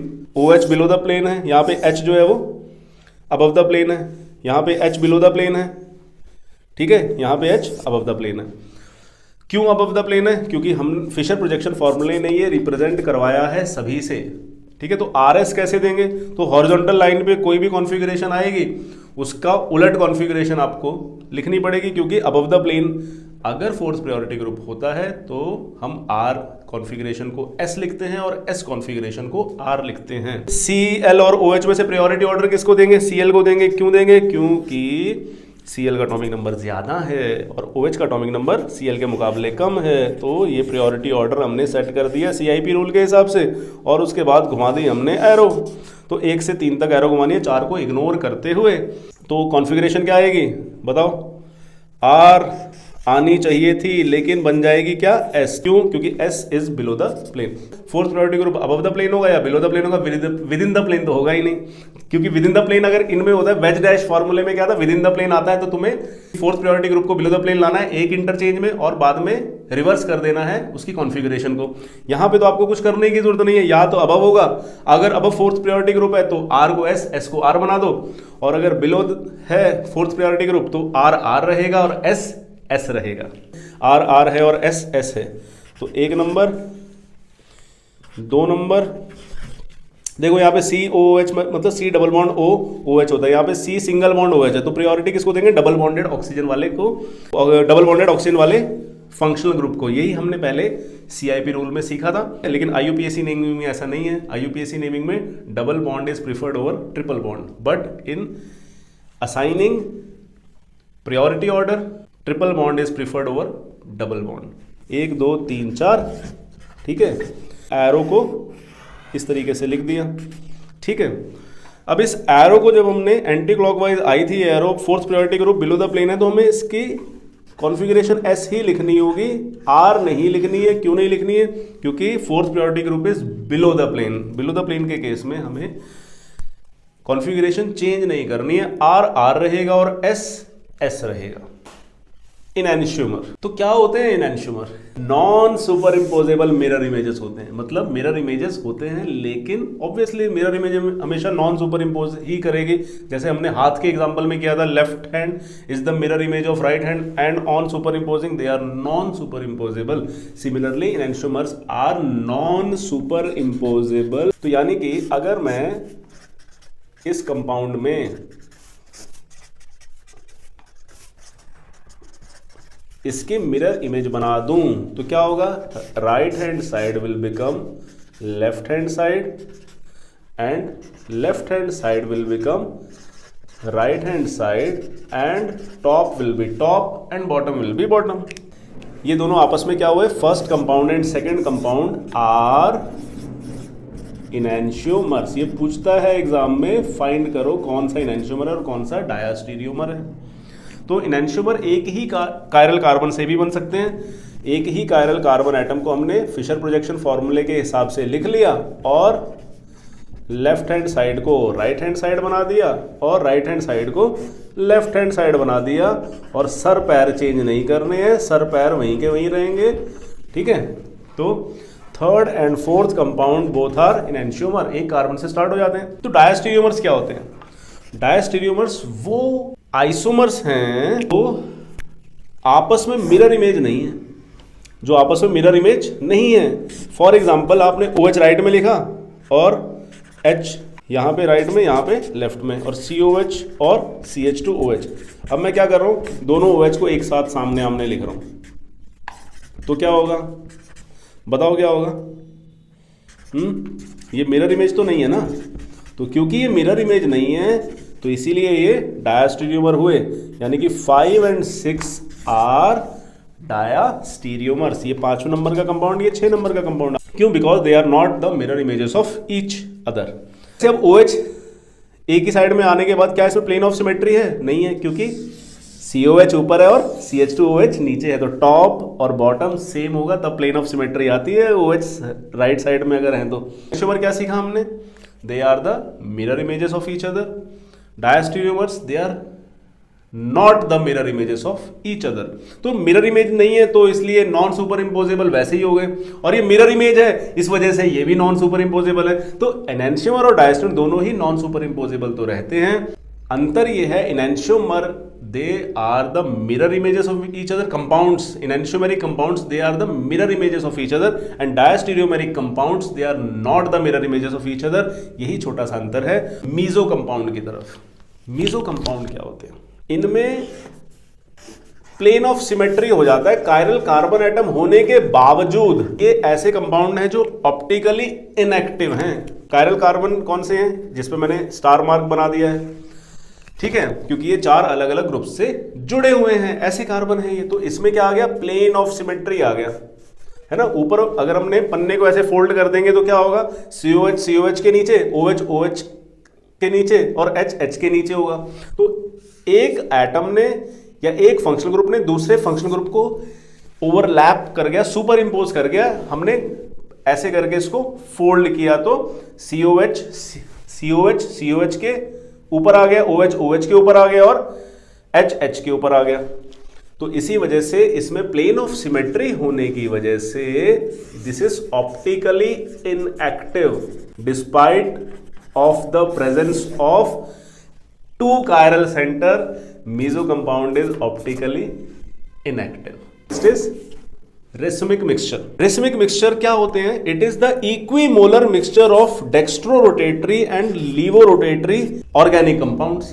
तो organic compound का 50% मतलब equimolar mixture D and L dextrorotatory and levorotatory organic compounds is called as racemic mixture. तो ये भी ऑप्टिकली इनएक्टिव है। क्यों है? क्योंकि ऑर्गेनिक कंपाउंड ने इसने राइट साइड में रोटेट कर दिया प्लेन पोलराइज्ड लाइट को, और इस ऑर्गेनिक कंपाउंड ने लेफ्ट साइड में रोटेट कर दिया ऑर्गेनिक कंपाउंड ने प्लेन पोलराइज्ड लाइट को। तो प्लेन पोलराइज्ड लाइट को एल ऑर्गेनिक कंपाउंड ने लेफ्ट साइड में और डी ऑर्गेनिक कंपाउंड ने राइट साइड में रोटेट करने की वजह से नेट ऑप्टिकल रोटेशन 0 आ गई, जो कि ऊपर भी सेम थी। दोनों ही केसेस में, मीजो में भी और रेसिमिक में भी, दोनों में अंतर अलग अलग है। इसको एक कंपाउंड को ले लेते हैं, ये OH1 है, नीचे वाला इतना बड़ा ग्रुप है, ठीक है। तो इसको प्रायोरिटी ऑर्डर देते टाइम पे COH है, COH को 2 नंबर देंगे क्योंकि यहाँ पे कार्बन है, इसके यहाँ पे कार्बन है, कार्बन के साथ एक ऑक्सीजन है और दूसरा कार्बन है, यहाँ पे 2 ऑक्सीजन है क्योंकि C double bond O OH है ये, तो 2 नंबर देंगे ऊपर वाले COH को। C डबल बॉन्ड O है ना, तो 2 ऑक्सीजन के साथ जुड़ा हुआ है, तो प्रायोरिटी ऑर्डर में 2 नंबर COH रहेगा। ये पूरा का पूरा नीचे 3 नंबर रहेगा, ये लेफ्ट वाला 4 नंबर रहेगा। तो 1 से लेके 3 तक हमने एरो घुमाई तो हमें क्या मिल गया? R। लेकिन ये वेज लाइन पे फिशर प्रोजेक्शन फॉर्मूला है ना, तो ये अबव द प्लेन हॉरिजॉन्टल वाली लाइन, तो हमने क्या बोला? ये S है, ये जो कार्बन है जिस पे मैंने स्टार मार्क लगाया हुआ था ब्लू पेन से, ये S है। और नीचे वाले में भी कर लेंगे काउंट, 1 2 अब 3 ऊपर 4 इधर सेम, और 1 से लेके 3 तक एरो घुमाई तो ये R आया, R से क्या आ गया? S आ गया। कॉन्फ़िगरेशन भले ही SS आ रही है लेकिन प्लेन ऑफ सिमेट्री है, और ऊपर वाला पोर्शन नीचे वाले पोर्शन की ऑप्टिकल रोटेशन को नलीफाई करेगा। कैसे करेगा? ऊपर वाला स्मॉल d होगा तो नीचे वाला स्मॉल l होगा, ठीक है। तो भले ही SS कॉन्फ़िगरेशन सेम आ रही है लेकिन स्मॉल d अगर ऊपर वाला है पोर्शन तो नीचे वाला 200% स्मॉल l ही रहेगा। तो इस वजह से नेट ऑप्टिकल रोटेशन 0 आ गई। इसको बोलते हैं इंटरनल कॉम्पेंसेशन। उसी कंपाउंड के अंदर ही हुआ है ना, ये एक हिस्से ने तो राइट में घुमा दिया प्लेन पोलराइज्ड लाइट को और दूसरे हिस्से ने लेफ्ट में घुमा दिया प्लेन पोलराइज्ड लाइट को, तो net optical rotation comes out to be 0 due to internal compensation. Exam में आता है इंटरनल कॉम्पनसेशन कौन शो करता है। यहाँ पे क्या है, दो कंपाउंड्स को हमने आपस में मिक्स किया, एक डी था दूसरा एल था और नेट ऑप्टिकल रोटेशन 0 आ गई, इसको बोलते हैं एक्सटर्नल कॉम्पनसेशन। यहाँ पे ध्यान देने वाली बात यह है कि दोनों कायरल सेंटर में कॉन्फ़िगरेशन भले ही सेम आई हो, एस कॉन्फ़िगरेशन आई है, फिर भी डी अलग रिप्रेजेंटेशन है और एल अलग रिप्रेजेंटेशन है आर एस कॉन्फ़िगरेशन से। डी स्मॉल डी राइट में रोटेट कर रहा है लाइट को, स्मॉल एल लेफ्ट में कर रहा है। क्यों कर रहा है? क्योंकि एक तो इसमें प्लेन ऑफ सिमेट्री आ गया है, तो जब सुपर इम्पोज हो जाती है दो चीज़ें तो ध्यान देने वाली बात यह है कि ऊपर वाले की कॉन्फ़िगरेशन डी अगर ये रोटेट कर रहा है लाइट को तो ये वाला एल करेगा, ये एल है तो ये डी है। तो इस तरीके से हमें ध्यान देके इस चीज़ को करना है। नेक्स्ट जो टॉपिक है वो है, अगर हम प्रिडिक्ट कर सकते हैं कि स्टीरियो आइसोमर्स कितने बनेंगे? बिल्कुल कर सकते हैं। कैसे करेंगे? देखो, तो अगर n number of chiral carbon atoms हैं तो 2 की पावर n से हमें मिलेगा कितने ऑप्टिकली एक्टिव आइसोमर हैं। फॉर एग्जाम्पल कायरल कार्बन कितने हैं इसमें? एक ही है, मान लो CH3 COH, इधर H और ऊपर CH2OH मान लो, तो चारों ग्रुप अलग अलग है, बीच वाला एक जो है कायरल कार्बन है। तो 2 की पावर 1 क्या आएगा? 2 आएगा, क्योंकि एक ही कायरल कार्बन है, तो इस वजह से इसके 2 ही ऑप्टिकली एक्टिव आइसोमर बनेंगे। और हाँ, एक और बात ध्यान देनी है, अगर चेन बहुत लंबी है और चेन के एंड्स पे जो कार्बन एटम्स है वो अलग अलग हैं, मतलब जो भी ग्रुप्स चेन के शुरुआत और अंत में जो लगे हुए हैं वो अलग अलग हैं, डिसिमिलर हैं, तो आपको 2 की पावर n लगाना है फॉर्मूला, वैसे नहीं लगाना है। वैसे क्या है, अगर सिमिलर एंड हैं तो आपको लगेगा ऑड कायरल कार्बन एटम्स हैं तो आपको लगेगा 2 की पावर n-1 माइनस 2 की power n-1 whole bracket divide by 2। ये फॉर्मूला कैसे पैदा हुआ? हमने देखा 2 से डिविजिबल वही होता है जो इवन नंबर होता है, तो ऑड नंबर में से अगर मैं 1 घटा दूंगा तो 2 से डिविजिबल नंबर आएगा। तो ऑड नंबर के केस में n-1/2 करना है, ठीक है। देखो 2 की पावर n-1 तो याद ही रहेगा आपको, माइनस किससे करना है? 2 की पावर n-1 करने के बाद 2 से डिवाइड करना है, क्योंकि अगर मान लो आपके पास आप डायरेक्ट कर देते हो n/2 तो क्या आएगा? 1/2 क्या आता है? 0.5, तो 0.5 नंबर ऑफ कार्बन एटम हो ही नहीं सकते चेन में, या तो 1 होगा या 2 होंगे या 3 होगा, पॉइंट में थोड़ी आ जाएगा। तो इसीलिए आप क्या करते हैं? n-1/2 करते हैं, क्योंकि आपको चाहिए यहां पे इवन नंबर। इसीलिए ऑड के केस में फॉर्मूला बन गया ये, और इवन के केस में फॉर्मूला क्या बन गया? 2 की पावर n-1। इससे हम निकाल पाएंगे कितने ऑप्टिकली एक्टिव कंपाउंड्स हैं। आपको सारे बना के देखने की जरूरत नहीं है, फॉर्मूले लगाएं, आंसर पाएं। अब मीजो कंपाउंड कितने हैं? अब अगर डिसिमिलर एंड्स हैं तो ऑब्वियसली ऊपर अलग नीचे अलग, तो प्लेन ऑफ सिमेट्री तो रहेगी ही नहीं। जब प्लेन ऑफ सिमेट्री नहीं रहेगी तो मीजो कंपाउंड बनेगा ही नहीं। तो इसलिए डिसिमिलर अगर एंड है, टॉप बॉटम अलग अलग है, तो प्लेन ऑफ सिमेट्री नहीं आएगी। लेकिन अगर सिमिलर एंड्स हैं तो अगर आप ऑड की बात कर रहे हैं तो ऑड क्या होगा? n-1/2। क्यों ऑड में n-1? क्यों? ऑड नंबर में से 1 घटा देंगे, घटाने के बाद आपको इवन नंबर मिल जाएगा, ठीक है। अगर मान लो 5 है तो 5 में से 1 गया तो क्या आया? 4 आया, तो 4/2 क्या आया?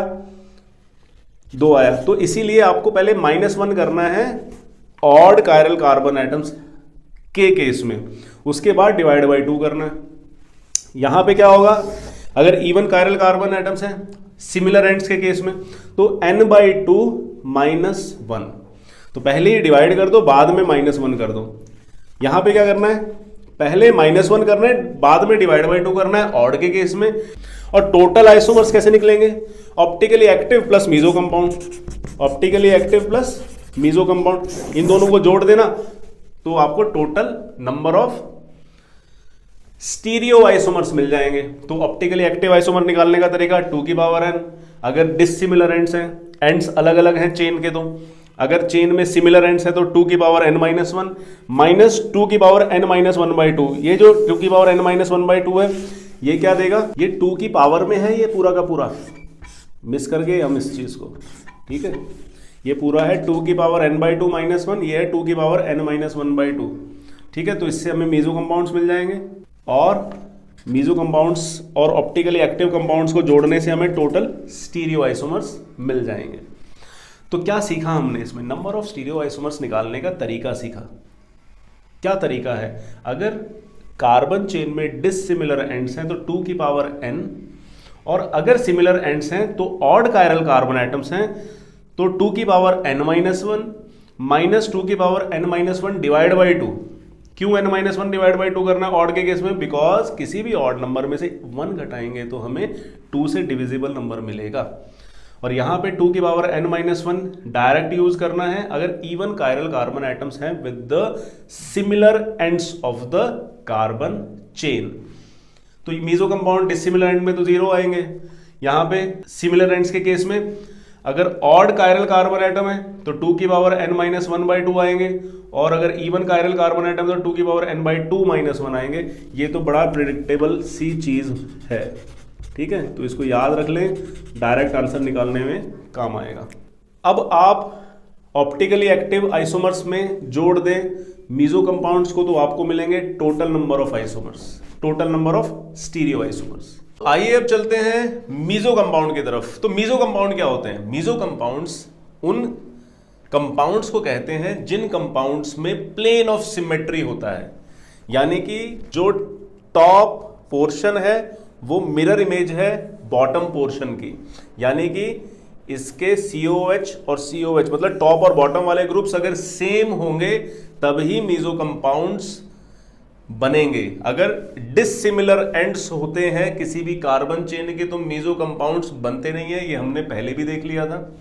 तो यहां पे ध्यान देने वाली बात यह है कि अगर ऊपर वाला पार्ट डी कॉन्फ़िगरेशन शो करता है, यानी कि डेक्स्ट्रो रोटेटरी होता है, प्लेन पोलराइज्ड लाइट को राइट में रोटेट करता है, तो डेफिनेटली 200% श्योर नीचे वाला पार्ट उसी प्लेन पोलराइज्ड लाइट को लेफ्ट में रोटेट करेगा, और वो भी इक्वल एक्सटेंट में करेगा।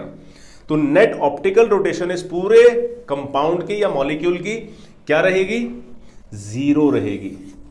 अगर हम RS कॉन्फ़िगरेशन भी निकालें इस कंपाउंड में तो देखो, हमने प्रायोरिटी ऑर्डर O का सबसे पहले, COH का सेकंड नंबर पे, थर्ड नंबर नीचे वाला बॉन्ड, और फोर्थ नंबर लेफ्ट वाला बॉन्ड।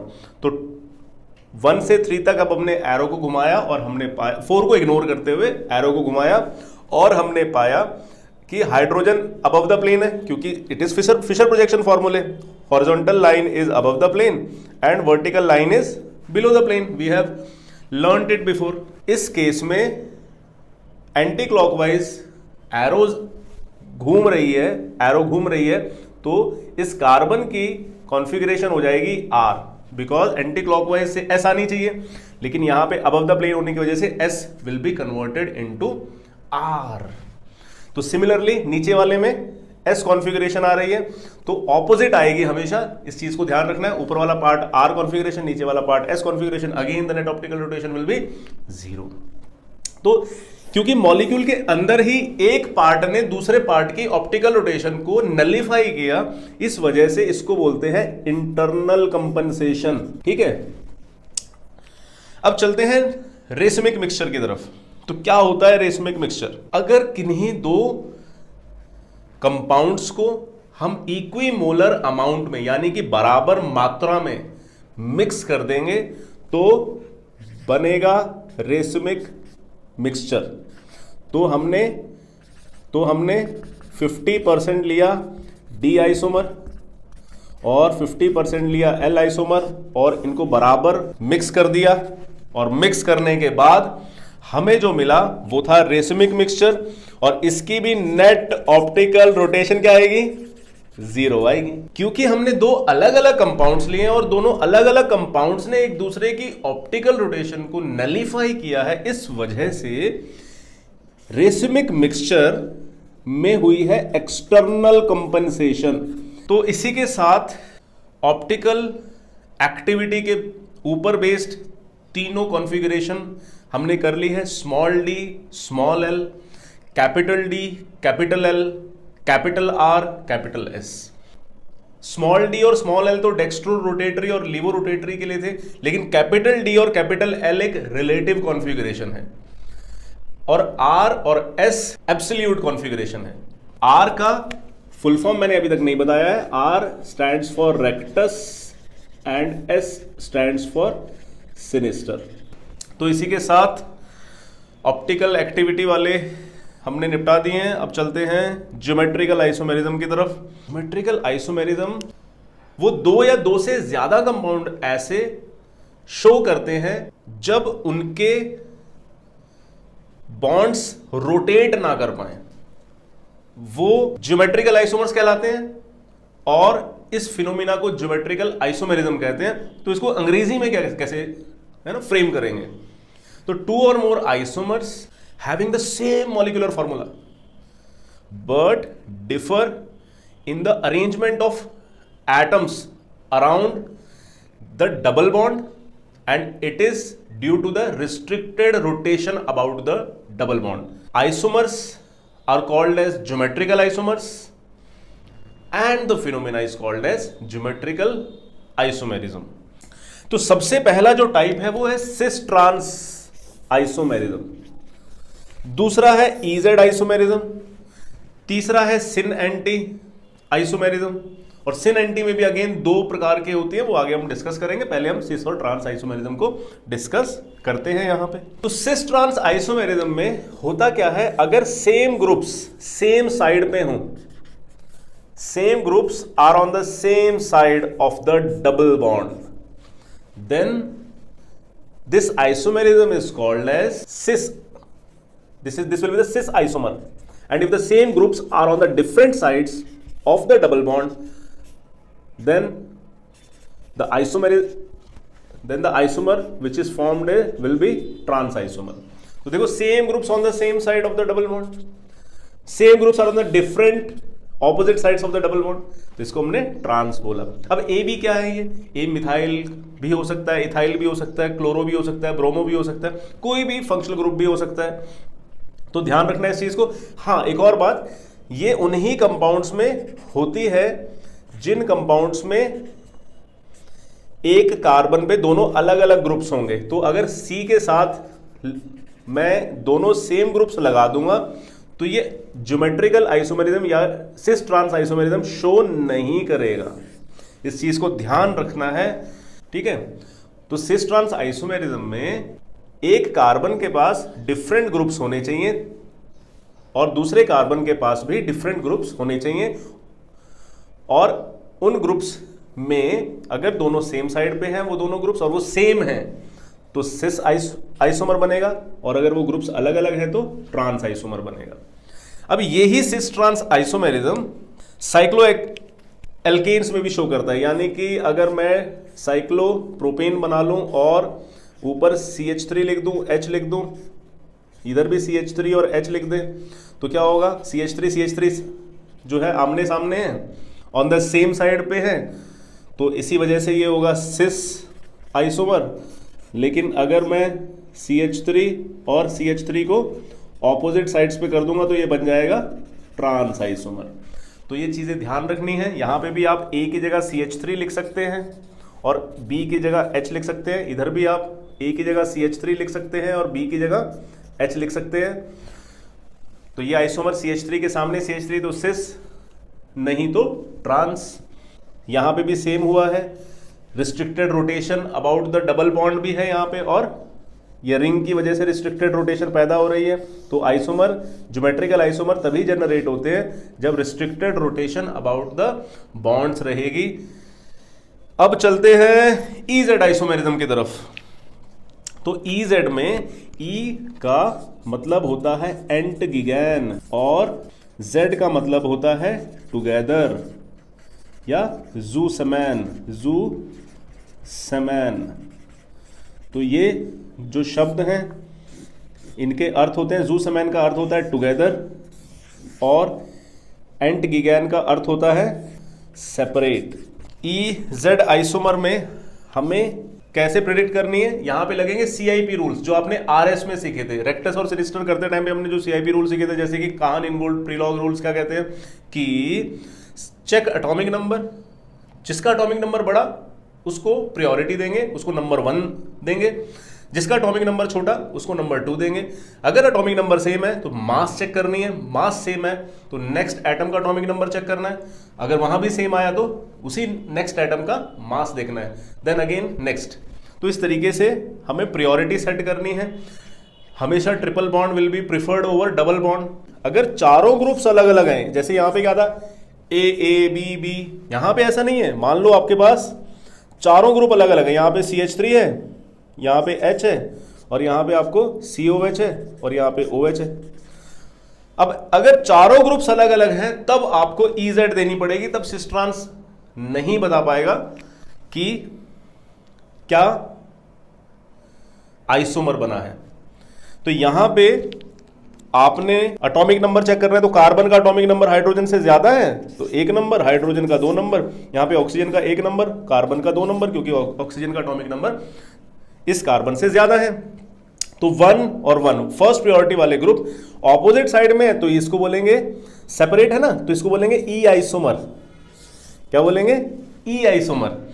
और अगर अगर ऐसा होता COH है और इस तरफ H ऊपर होता, इधर CH3 होता और यहां पे OH होता, तो हम प्रायोरिटी कैसे देते? देखो ये 1 हो गया, कार्बन है, एटॉमिक नंबर ज़्यादा है, ये 2, सिमिलरली ये 1 और ये 2, तो यहाँ पे हमारे पास जो आइसोमर बनेगा 1 और 1 सामने आमने हैं, इस वजह से इस आइसोमर को हम क्या बोलेंगे? Z isomer. नेक्स्ट जो ज्योमेट्रिकल आइसोमेरिज्म है वो है सिन एंटी आइसोमेरिज्म। तो ये 2 प्रकार की मॉइटीज या कंपाउंड्स शो करते हैं, ऑक्साइम और एजो कंपाउंड्स। तो ऑक्साइम क्या होते हैं? वो कंपाउंड्स जिनमें NOH लगा होता है कार्बन के साथ। इस कार्बन के साथ मान लो एक H है और दूसरा CH3 है और यहां पे एक लोन पेयर है इसके पास, इस नाइट्रोजन के पास। तो if H and OH are on the same side of the double bond, sin isomer, ठीक है। और अगर H and OH are on the opposite side of the double bond, then we will say that this is an anti isomer, ठीक है। अब CH3 की जगह कुछ भी रख सकते हो, इसकी जगह PH रख सकते हो, फिनाइल है ना, इस इधर भी PH रख सकते हो, तो कुछ भी आप यहां पे सब्स्टिट्यूएंट चेंज करके सिन एंटी दे सकते हो। तो ध्यान रखना है H and OH are on the same side of the double bond, then sin, if opposite side of the double bond then it is trans। Oxime बोलते हैं किसको है? अगर कार्बन नाइट्रोजन के बीच में डबल बॉन्ड होता है और नाइट्रोजन के साथ OH ग्रुप लगा होता है। अब नेक्स्ट चलते हैं सिन एंटी में ही। एजो कंपाउंड्स भी यही आइसोमेरिज्म शो करते हैं। इसमें तो बड़ा सरल है सिन एंटी प्रेडिक्ट करना। कैसे सरल है देखिए, नाइट्रोजन नाइट्रोजन डबल बॉन्ड को हम बोलते हैं एजो कंपाउंड, यहाँ पे और यहाँ पे क्या है? लोन पेयर सेम साइड में है और यहाँ पे CH3 और इधर भी, इधर मान लो H है, तो लोन पेयर साथ में है तो इसीलिए सिन।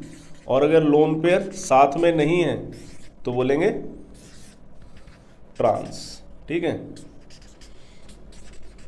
इसको बोलेंगे नॉट ट्रांस, सॉरी एंटी, ठीक है।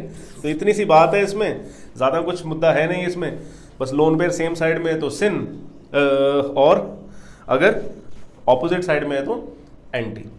अब ज्योमेट्रिकल आइसोमेरिज्म में कितने आइसोमर बनेंगे? अगर बहुत सारे डबल बॉन्ड हैं तो उसको प्रेडिक्ट करने के लिए हमारे पास कुछ फॉर्मूलेज हैं, आपको बना के सिन एंटी, सिस ट्रांस या EZ करके नहीं देखना है। बहुत सरल सा फॉर्मूला है। अगर मान लो बहुत सारे डबल बॉन्ड है और एंड वाले ग्रुप्स या तो सेम है या अलग अलग है, 2 ही केस हो सकते हैं, या तो सेम हो सकते हैं एंड वाले ग्रुप्स।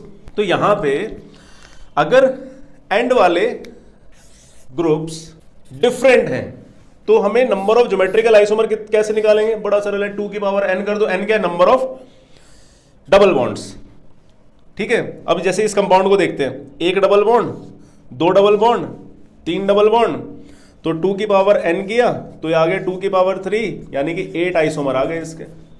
ठीक है, तो कितने नंबर ऑफ GI आ गए? नंबर ऑफ GI मतलब ज्योमेट्रिकल आइसोमर। लेकिन अगर R1 और R2 अगर सेम है, यहां पे अगेन दो कंडीशन आती हैं कि डबल बॉन्ड या तो ऑड हो सकते हैं, इवन हो सकते हैं। यहां पे कुछ नहीं देखना है, ऑड हो या इवन हो, जो मर्जी हो। अगर एंड वाले एल्काइल ग्रुप्स अलग अलग हैं तो आपको जस्ट 2 की पावर n बिठाना है, n है नंबर ऑफ डबल बॉन्ड्स, आपका उत्तर आपके हाथ में। लेकिन अगर R1 और R2 सेम है तो यहां पे दो कंडीशन आती है। अगर number of double bonds even है या ऑड है तो वो क्या कंडीशन है? तो आपको GI निकालने के लिए आपको 2 की पावर n प्लस 2 की पावर p माइनस 1 करना पड़ेगा। p क्या है? p है या तो n/2 होगा या n प्लस 1/2 होगा। अब आपको ये ध्यान रखना है कि अगर इवन नंबर है, even number of double bond, तो ऑब्वियसली n/2 होगा, तभी तो डिविजिबल होगा ना। 2/2 इज 1, 4/2 इज 2, 6/2 इज 3। लेकिन अगर मैं ऑड को डिवाइड करूंगा 2 से तो मुझे पॉइंट में आएगा, तो पॉइंट में थोड़ी नंबर ऑफ डबल बॉन्ड्स हो सकते हैं।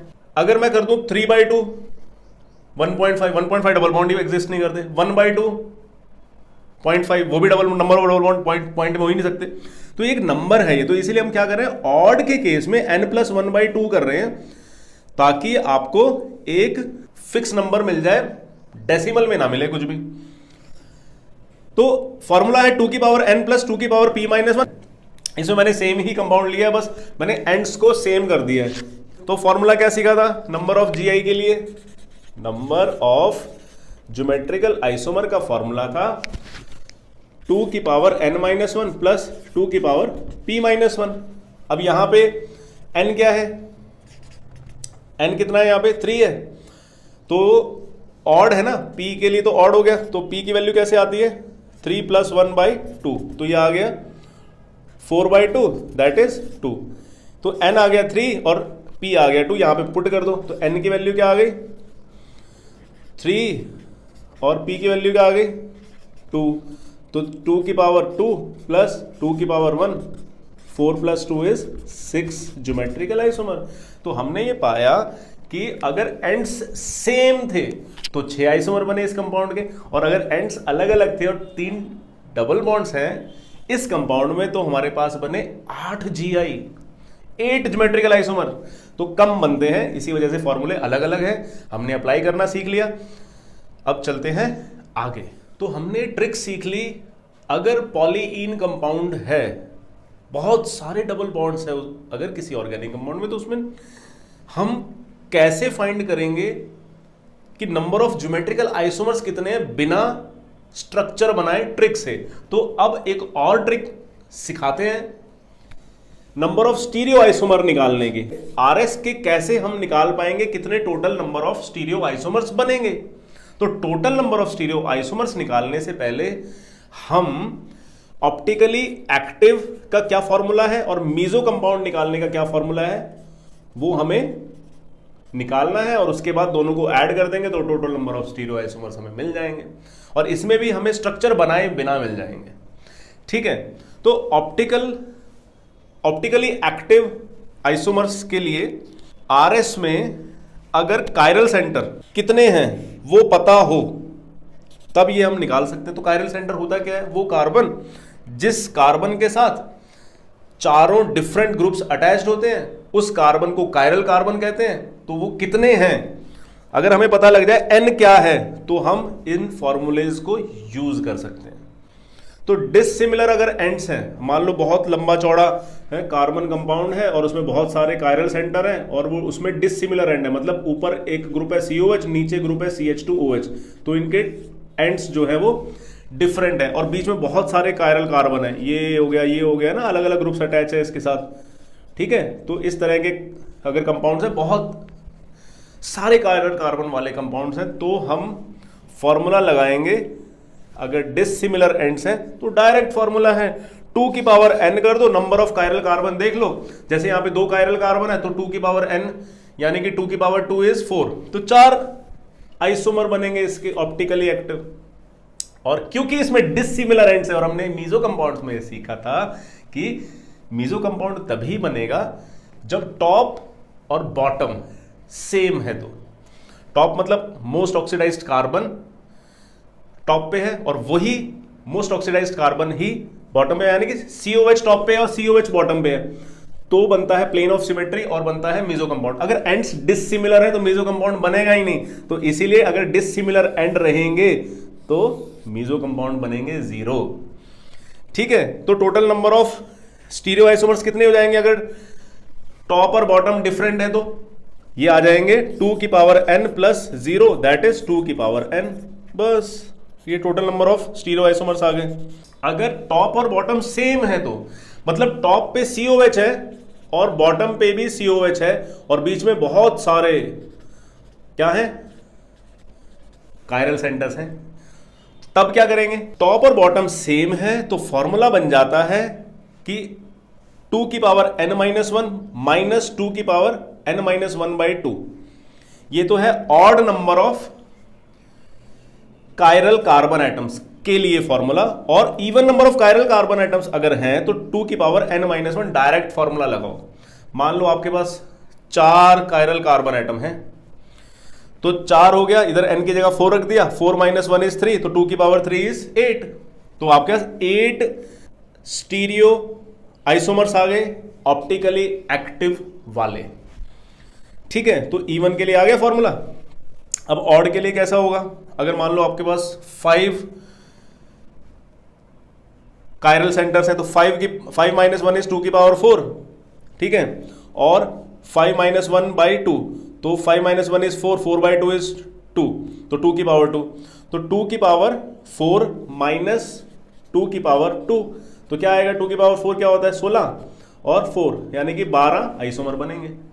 तो इस तरीके से फॉर्मूला यूज करना है। देखो इसमें याद रखना कैसे है, 2 की पावर n-1 तो दोनों में सेम रहेगा, है ना, इवन में भी और ऑड में भी।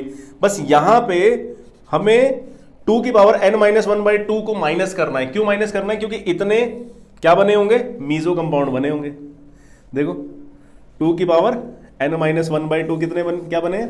मीजो कंपाउंड बने हैं इतने, तो इसीलिए हमने इतने माइनस कर दिए, क्योंकि ऑप्टिकली एक्टिव पूछ रहे हैं ना, ऑप्टिकली इनएक्टिव होता है मीजो कंपाउंड, तो इसीलिए हमने ऑप्टिकली एक्टिव में से, मतलब टोटल में से ऑप्टिकली इनएक्टिव को माइनस कर दिया, तो हमें ऑप्टिकली एक्टिव आइसोमर्स मिल गए। n की वैल्यू -1/2 क्यों करी है? ये इस वजह से की है क्योंकि आपको एक होल नंबर चाहिए, डेसिमल में नहीं चाहिए। आंसर आपको डेसिमल में नहीं चाहिए, होल नंबर चाहिए। यहाँ पे 1.5 कायरल सेंटर नहीं हो सकते, 2.5 कायरल सेंटर नहीं हो सकते, क्या हो सकते हैं? 1, 2, 3, 4 या और भी ज्यादा। ठीक है, होल नंबर में आपको आंसर चाहिए याद। ठीक है, तो इसके साथ ही हमने मीजो कंपाउंड देखना है अगर टॉप और बॉटम सेम है तो इसमें भी 2 केसेस आते हैं, ऑड और इवन। अगर ऑड कायरल सेंटर है तो ऑब्वियसली तुम्हें पॉइंट में नहीं चाहिए आंसर, इसी वजह से -1 करोगे, किसी भी ऑड नंबर में से -1 डिवाइड बाई 2 करोगे तो एक होल नंबर आएगा, तो आपको नंबर ऑफ मीजो कंपाउंड्स मिल जाएंगे।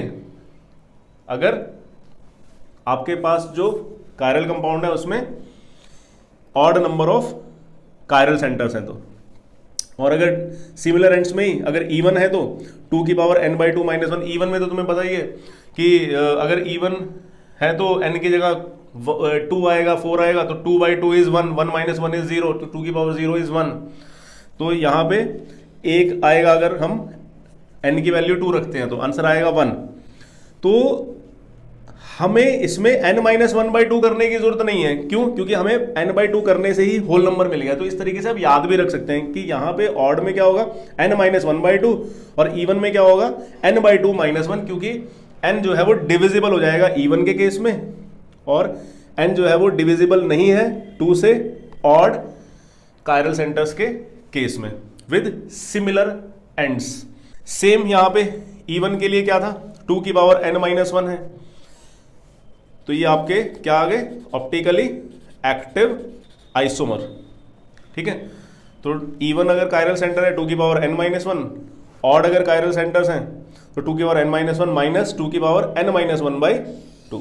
ये फॉर्मूला याद रखना है आपको। और आपको total number of stereo isomer जोड़ने के लिए क्या करना है? ऑप्टिकली एक्टिव वाले के साथ आप जोड़ दें मीजो कंपाउंड्स के आइसोमर को तो आपको टोटल मिल जाएगा, total number of stereo isomers in case of similar ends. ठीक है, तो ये फॉर्मूले बड़े इंपॉर्टेंट है, कॉम्पिटिटिव के लिए काम आएंगे, ध्यान रखना इनको।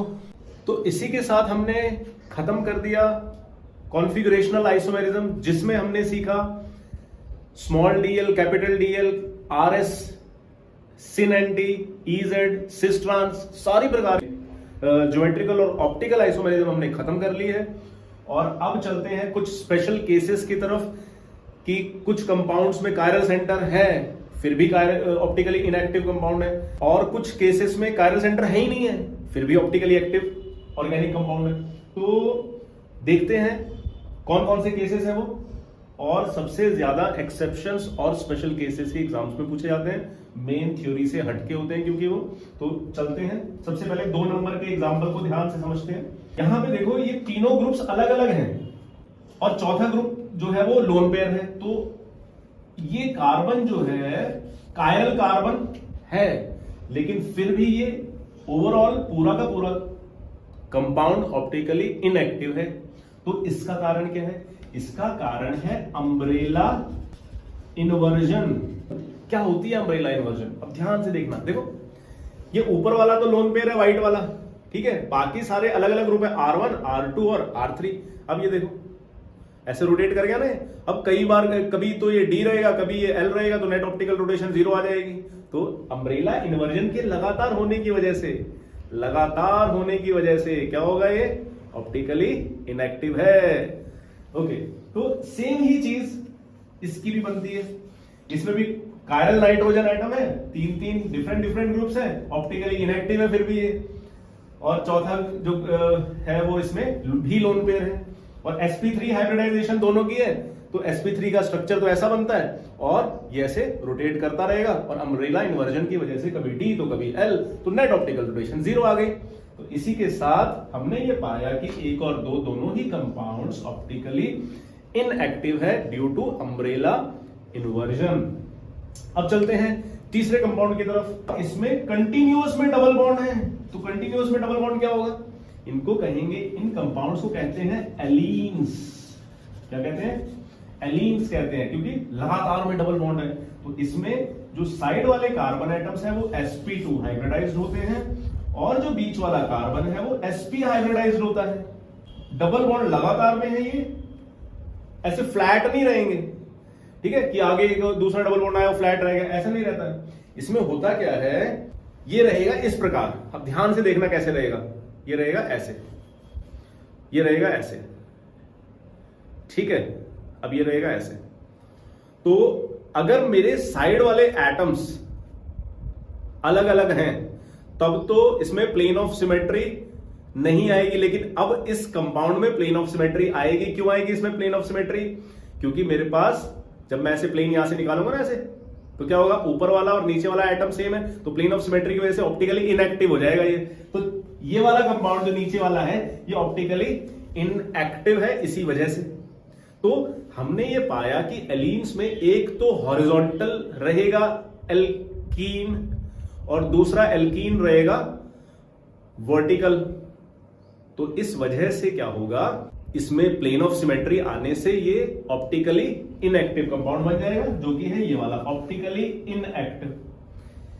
अब ये जो कंपाउंड है इसमें सारे ग्रुप्स अलग अलग हैं। अगर मैं ये वाले और ये वाले और ये वाले और ये वाले इस कार्बन के साथ दोनों ग्रुप्स अलग अलग कर दूं और इस कार्बन के साथ दोनों ग्रुप्स अलग अलग कर दूं, अलग अलग कलर से दिखा दूं, तो ऑप्टिकल एक्टिव कंपाउंड मिलेगा, क्योंकि उसमें प्लेन ऑफ सिमेट्री नहीं रहेगा। ठीक है, तो प्लेन ऑफ सिमेट्री ना होने की वजह से और कायरल सेंटर के ना होते हुए भी ये कंपाउंड ऑप्टिकली एक्टिव है। अगर मैं ऊपर ग्रुप्स को चेंज कर दूं, 1 मिनट चेंज करके बता देते हैं। अब देखो, ध्यान से देखो इसको, ये देखो, ये डबल बॉन्ड है बीच में, ठीक है, ये डबल बॉन्ड है, ये डबल बॉन्ड है, और इसको मैंने बना दिया एलीन, ठीक है। और इसमें ऑफ सिमेट्री नहीं होगा इसमें, क्योंकि ऊपर वाला ग्रुप और नीचे वाला ग्रुप दोनों अलग अलग है। तो इसी कारणवश 3 नंबर का कंपाउंड ऑप्टिकली एक्टिव रहेगा, और ये जो 4 नंबर का कंपाउंड है ये ऑप्टिकली इनएक्टिव रहेगा। क्योंकि इसमें तो आ जाएगी प्लेन ऑफ सिमेट्री, और 3 नंबर के कंपाउंड में नो प्लेन ऑफ सिमेट्री। तो इस वजह से ये allene without any chiral centre is a chiral compound.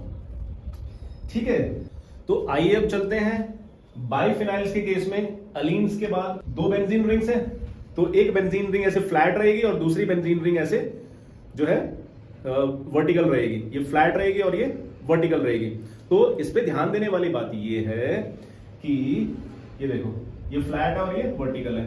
तो अगर इनके ऑर्थो पोजीशन वाले ग्रुप, मैंने पूरी बेंजीन रिंग नहीं बनाई है यहाँ पे, सिर्फ मैंने ये वाला कार्बन और ये वाला कार्बन बनाया है, और इसके साथ जो है ये नाइट्रो और COH इस कार्बन के साथ जो है जुड़ा हुआ है। तो मैंने इतना पोर्शन सिर्फ बनाया है, और वो भी एक्यूरेट नहीं बनाया है, सिर्फ समझाने के लिए बनाया है। ठीक है, तो एक बेंजीन रिंग ऐसे रहेगी और इसके साथ यहाँ पे एक ग्रुप रहेगा और यहाँ पे एक ग्रुप रहेगा, वो फ्लैट रहेंगे। और दूसरी बेंजीन रिंग ऐसे रहेगी, वर्टिकल पोजीशन में रहेगी, इसके ऑर्थो पोजीशंस के साथ जो ग्रुप रहेंगे वो वर्टिकल पोजीशन में ऐसे रहेंगे। ठीक है, ऐसे। ठीक है, तो इसके केस में भी क्या होगा, ये फ्लैट है और ये वर्टिकल पोजीशन में है। दूसरी रिंग लेफ्ट वाली तो फ्लैट है और राइट वाली वर्टिकल पोजीशन में, तो उससे क्या होगा, अब ये घूम नहीं पाएंगे। देखो, इसका वाला ग्रुप जो इसके साथ अटैच होगा यहां पे आ जाएगा और इसका वाला ग्रुप यहां पे आ जाएगा। ठीक है, तो ये आपस में रोटेट नहीं कर पाएंगे, टकराएंगे ना ग्रुप। अगर मैं यहां से एक ग्रुप यहां पे ले आऊं और यहां से एक ग्रुप यहां पे ले आऊं, तो ऐसे करूंगा तो क्या होगा, टक्कर नहीं होगी ग्रुप में। तो रिस्ट्रिक्टेड रोटेशन होने की वजह से, प्रॉपर अगर रिस्ट्रिक्टेड रोटेशन है तभी ये पूरा कंपाउंड ऑप्टिकली एक्टिव रहेगा। अगर प्रॉपर रिस्ट्रिक्टेड रोटेशन है, घूमने नहीं देना है इसको, घूमेगा तो ऑप्टिकली इनएक्टिव हो जाएगा।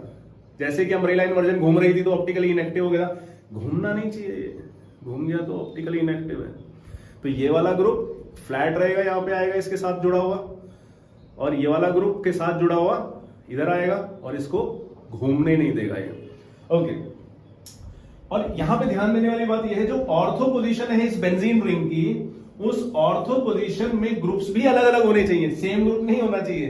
तो यहां पे और यहां पे अलग अलग ग्रुप, यहां पे और यहां पे अलग अलग ग्रुप होने चाहिए। जो ऑर्थो पोजीशन के साथ अटैच होंगे वो वाले ग्रुप अलग अलग होने चाहिए, तभी रिस्ट्रिक्टेड रोटेशन भी रहेगी और प्लेन ऑफ सिमेट्री नहीं रहेगा। तो रिस्ट्रिक्टेड रोटेशन होनी चाहिए और प्लेन ऑफ सिमेट्री नहीं होना चाहिए, तो ये कंपाउंड बन जाएगा optically active without any chiral centre.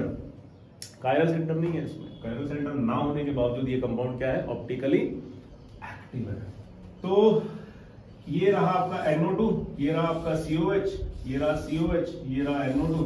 तो रिस्ट्रिक्टेड रोटेशन होने की वजह से ये कंपाउंड है ऑप्टिकली एक्टिव।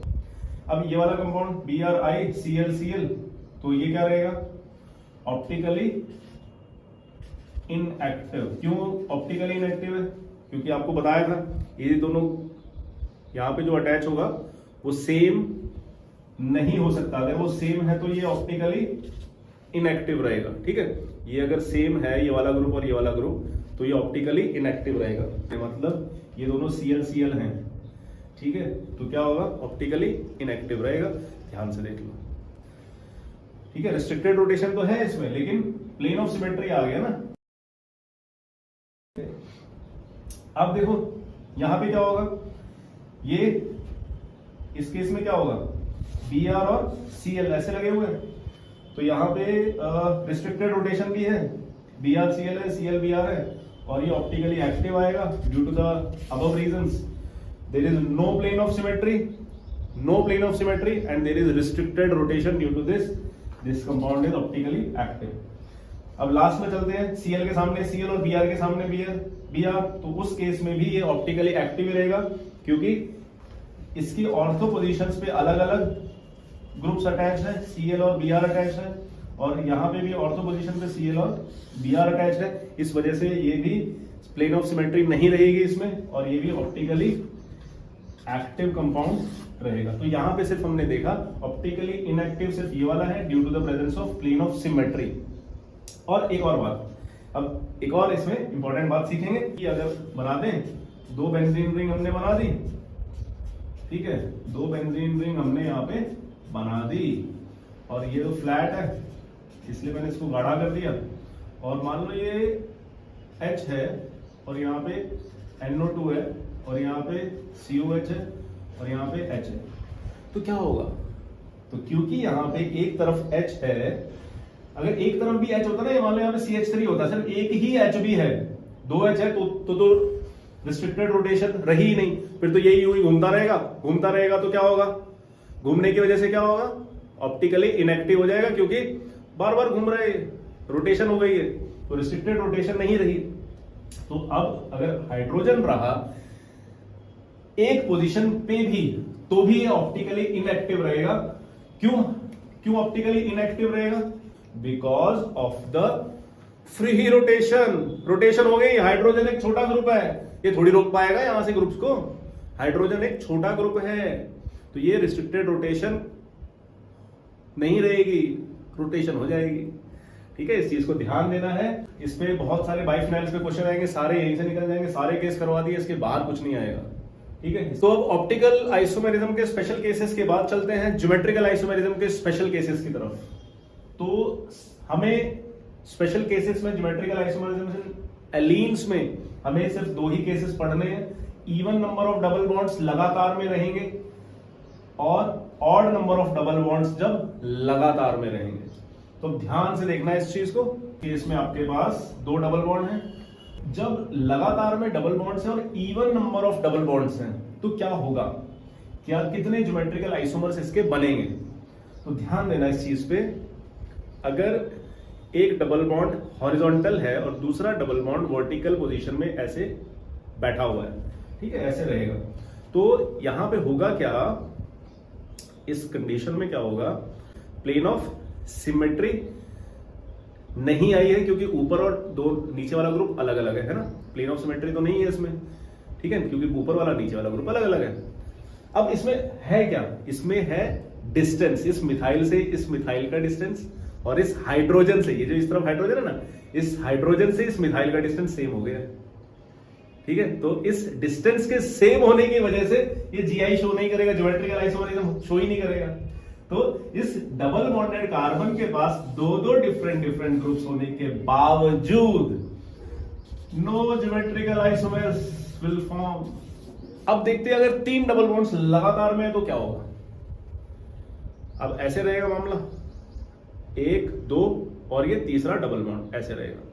ठीक है, अब तीसरा वाला तो फ्लैट रहेगा ना, क्योंकि ये तो वर्टिकल पोजीशन में है। ठीक है, तो पहला डबल बॉन्ड जो है ये फ्लैट, ये वर्टिकल। ठीक है, ये तो हो गया फ्लैट। ये जो ग्रुप्स है ना, ये वाले साइड ग्रुप्स, इनको देखना है, ये फ्लैट और ये हो गया वर्टिकल। ठीक है, दूसरा डबल बॉन्ड वर्टिकल और तीसरा डबल बॉन्ड अगेन फ्लैट। ठीक है, बात समझ गए? पहला flat, then vertical, then again flat. तो अब देखिए इस मिथाइल से इस मिथाइल का डिस्टेंस देखो, और इस हाइड्रोजन से इस मिथाइल का डिस्टेंस, इस वाले हाइड्रोजन से इस मिथाइल का डिस्टेंस देखो, अलग है ना। इससे इसका डिस्टेंस और इससे इसका डिस्टेंस अलग अलग है। तो इस डिस्टेंस के अलग होने की वजह से इसमें ज्योमेट्रिकल आइसोमर्स बनेंगे, तो this compound will show GI। ये same group on the opposite side, तो ये ट्रांस होगा, ट्रांस आइसोमर। इसका सिस कैसे बनोगे? 3 डबल बॉन्ड और 2 हाइड्रोजन साथ और 2 मिथाइल साथ, ये CH3 H और H सेम साइड पे होंगे, तो ये बन जाएगा सिस आइसोमर। ठीक है, तो ये GI शो करेगा, ये नहीं करेगा, बस इतना ही सब खेल है। ये 2 डबल बॉन्ड रहेंगे, तो क्योंकि 2 डबल बॉन्ड के केस में क्या होगा? डिस्टेंस जो होगा वो मिथाइल का इस हाइड्रोजन से, इस हाइड्रोजन का इस हाइड्रोजन से सेम रहेगा, मिथाइल का इस हाइड्रोजन से, इस हाइड्रोजन का इस हाइड्रोजन से सेम रहेगा। लेकिन जैसे ही 3 डबल बॉन्ड आएंगे तो क्या होगा? 3 डबल बॉन्ड से अगर एलीन बनेगी तो क्या होगा? तीसरी वाली एल्कीन, तीसरे वाला डबल बॉन्ड जो है वो फ्लैट हो जाएगा।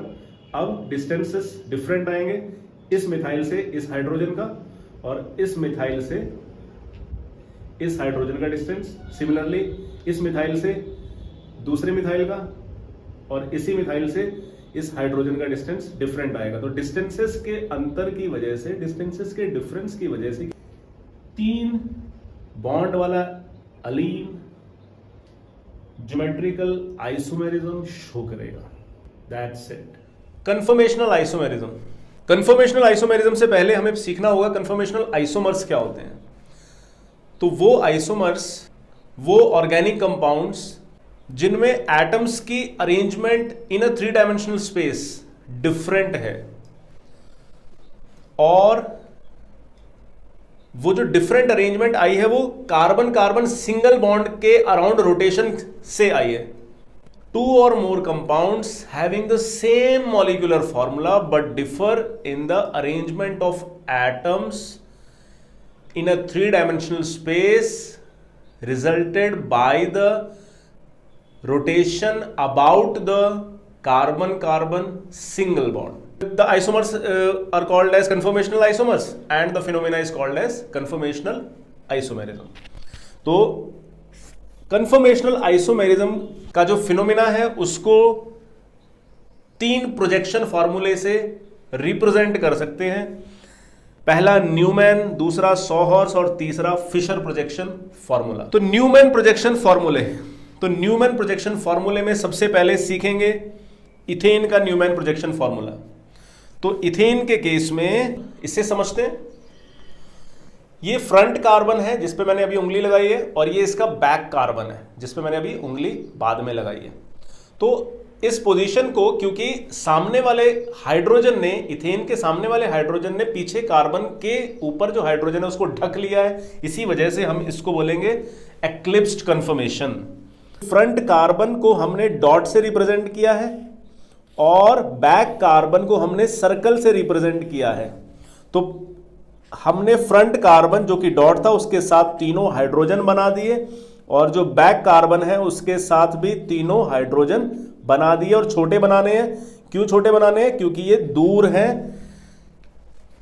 हमारे देखने से। हम ऐसे सामने से देख रहे हैं ना ऐसे करके, तो ये हमें पीछे वाला कार्बन दूर दिखेगा, आपको भी ये पीछे वाला कार्बन दूर दिखेगा, इसलिए ये वाले तीनों बॉन्ड्स छोटे बनाने हैं, कार्बन हाइड्रोजन बॉन्ड्स। तो ये सामने वाला कार्बन, ये पीछे वाला कार्बन, सामने वाले को डॉट से रिप्रेजेंट किया, पीछे वाले को सर्कल से रिप्रेजेंट किया। तो अब मैं मान लो इसकी रोटेशन कर दूंगा 60 डिग्री पे, तो क्या होगा? अब इस हाइड्रोजन को कोई भी हाइड्रोजन ढक नहीं रहा है सामने वाला, और सिमिलरली इसको भी नहीं ढक रहा है, इसको भी नहीं ढक रहा है कोई भी सामने वाला हाइड्रोजन, सामने कार्बन के साथ वाला हाइड्रोजन। तो इस कन्फर्मेशन को बोलते हैं staggered conformation. What do we call this? Staggered conformation। ठीक है, तो इसमें फ्रंट कार्बन के साथ तीनों हाइड्रोजन और बैक कार्बन के साथ तीनों हाइड्रोजन हमने लगा दिए हैं। ठीक है, तो अब स्टेबल कौन सी होगी? देखो इसमें क्या होगा, इस हाइड्रोजन और इस हाइड्रोजन के बीच में स्टेरिक हिंडरेंस होगा, जिस वजह से ये हल्का अनस्टेबल होगा स्टैगर्ड से। तो eclipsed is less stable than staggered, तो ये इंक्रीजिंग स्टेबिलिटी का ऑर्डर। ठीक है, तो इसी के साथ ध्यान रखना है, एक्लिप्स्ड 60 डिग्री पर रोटेट किया तो स्टैगर्ड। 2 ही कंफर्मेशन बनेंगी इथेन के केस में। इथेन को हम कैसे लिखते हैं? CH3 single bond CH3। ठीक है, तो ये पहला CH3 और ये दूसरा CH3, एक्लिप्स्ड स्टैगर्ड, एक्लिप्स्ड स्टैगर्ड, एक्लिप्स्ड स्टैगर्ड। अब चलते हैं ब्यूटेन के न्यूमैन प्रोजेक्शन फॉर्मूले की ओर। ओके, क्या है ब्यूटेन का न्यूमैन प्रोजेक्शन फॉर्मूला? वो पहले हम मॉडल के हिसाब से समझेंगे। पहले ब्यूटेन होता है CH3, CH2, CH2, CH3। तो हमें सिर्फ इन दोनों कार्बन्स के ऊपर ध्यान देना है। तो जिनको मैंने एरो से मार्क किया है वो है काले वाले कार्बन। कौन से हैं? काले वाले कार्बन, ये और ये। तो ये हो गया एक्लिप्स्ड कन्फर्मेशन, क्योंकि सामने वाले CH3 ने पीछे वाले CH3 को ढक लिया, तो ये हो गया एक्लिप्स्ड कन्फर्मेशन। अब 60 डिग्री पे रोटेट किया मैंने, क्या हो गया? Gosh staggered. अब 60 डिग्री पे रोटेट किया तो पार्शियली एक्लिप्स्ड। फिर से 60 डिग्री पे रोटेट किया तो, इसको तो ऐसे ही रखना है, 60 डिग्री पे रोटेट किया तो क्या बन गया, एंटी स्टैगर्ड। और उसके बाद 60 डिग्री पे रोटेट किया तो अगेन पार्शियली एक्लिप्स्ड। उसके बाद 60 डिग्री पे रोटेट किया तो गॉश स्टैगर्ड। उसके बाद 60 डिग्री पे रोटेट किया तो एक्लिप्स्ड। तो इस प्रकार टेट्राहेड्रल कार्बन एटम्स को हमने घुमा के चेक किया कि कैसे कैसे कन्फर्मेशंस बनती हैं। ये रहा आपका कार्बन डॉटेड वाला, ठीक है। इसके साथ 2 हाइड्रोजन और एक मिथाइल है, मिथाइल और 2 हाइड्रोजन है। और ये पीछे वाला कार्बन, इसके साथ मिथाइल और 2 हाइड्रोजन है। तो इसको हमने क्या बोला, एक्लिप्स्ड कन्फर्मेशन, क्योंकि सामने वाले हाइड्रोजन ने पीछे वाले हाइड्रोजन को ढक लिया। नेक्स्ट, अब मैंने 60 डिग्री रोटेट कर दिया तो क्या हुआ, 60 डिग्री रोटेशन के बाद CH3 आपस में एक दूसरे को नहीं ढक रहे हैं और ना ही H आपस में एक दूसरे को ढक रहा है। अगेन 60 डिग्री रोटेट किया, इसको क्या बोला हमने, गॉश, स्पेलिंग है GAUCHE। उसके बाद हम आए पार्शियली एक्लिप्स्ड पे, ठीक है। तो यहां पे CH3 और H आमने सामने रहेंगे। उसके बाद हम 60 डिग्री रोटेट करने के बाद नेक्स्ट आया आपका एंटी स्टैगर्ड, और उसके बाद 60 डिग्री अगेन रोटेट करके आया आपका पार्शियली एक्लिप्स्ड।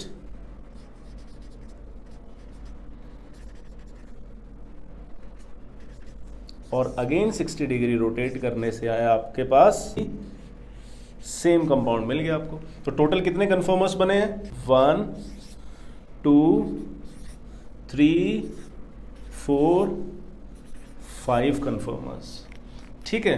तो वापस से देखते हैं, this is eclipsed, gauche, partially eclipse, anti staggered,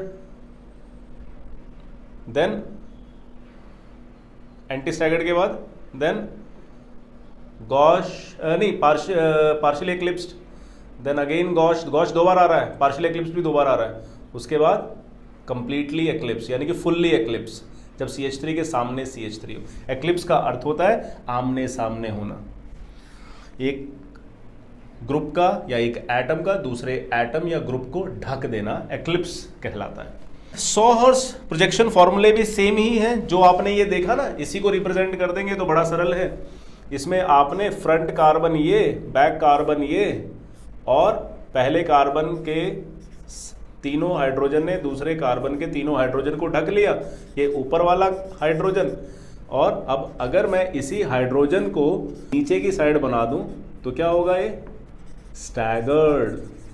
this is ethane का एक्लिप्स्ड और ये हो गया इथेन का स्टैगर्ड। तो इसी के साथ हमने कन्फर्मेशनल आइसोमेरिज्म को खत्म कर दिया है। ब्यूटेन के सॉहर्स प्रोजेक्शन फॉर्मूले आपको खुद बनाने हैं। और अब चलते हैं कौन सा कंपाउंड कन्फर्मेशनल आइसोमेरिज्म शो करेगा और कौन सा नहीं करेगा। तो क्या मीथेन शो करेगा कन्फर्मेशनल आइसोमेरिज्म? तो ये नहीं करेगा। क्यों नहीं करेगा? क्योंकि चारों हाइड्रोजन है, ये घूमेगा तो कोई नया स्ट्रक्चर नहीं बन रहा है, इस वजह से नहीं करेगा। लेकिन अगर इसी मीथेन में मैं OH लगा दूं तो ये करेगा, ठीक है। और क्या वाटर करेगा क्या कन्फर्मेशनल आइसोमेरिज्म को शो? नहीं करेगा, है ना। ये करेगा, ये नहीं करेगा, और वाटर भी नहीं करेगा। तो एटलीस्ट एक ग्रुप अलग होना चाहिए, बस इसी वजह से इथेन शो करता है, क्योंकि एक हाइड्रोजन हटके एक पूरा ग्रुप लग रहा है। तो जिसमें भी 2 कार्बन है या चौथा हाइड्रोजन की बजाय कोई और ग्रुप है, सिमिलर ग्रुप से सिर्फ एक ग्रुप अलग होना चाहिए। जैसे वाटर में दोनों ग्रुप सेम हो गए तो इसलिए इसने भी कन्फर्मेशनल आइसोमेरिज्म शो नहीं की, तो ये कन्फर्मेशनल आइसोमेरिज्म शो करेगा, है। इंपॉर्टेंट बात है ये। इसी के साथ हमने आइसोमेरिज्म इन ऑर्गेनिक कंपाउंड्स के टॉपिक को समाप्त कर दिया है। उम्मीद है ये वीडियो आपको इंफॉर्मेटिव लगी होगी। सीखिए, सिखाइए, आगे बढ़िए, खुश रहिए। तो अब चलते हैं conformational isomers in case of cyclohexane. अब साइक्लोहेक्सेन के केस में साइक्लोहेक्सेन ये सॉहॉर्स प्रोजेक्शन फॉर्मूले हैं। साइक्लोहेक्सेन दो फॉर्म में एग्जिस्ट करता है, चेयर और बोट फॉर्म। चेयर फॉर्म ज्यादा स्टेबल है बोट फॉर्म के मुकाबले। तो कारण क्या है, इसको हम मॉडल से समझेंगे। यह है आपका चेयर फॉर्म। साइक्लोहेक्सेन का चेयर फॉर्म ऐसे है। तो ध्यान देना, जो वर्टिकल वाले हाइड्रोजन्स हैं दे आर एक्सियल हाइड्रोजन, और जो वर्टिकल नहीं है they are equatorial hydrogen. Axial क्यों? क्योंकि वो एक्सिस पे है, इसीलिए एक्सियल हाइड्रोजन्स कहते हैं उनको। तो ये देखिए चेयर फॉर्म है, और इसमें यहां पे एक हाइड्रोजन मिसिंग है।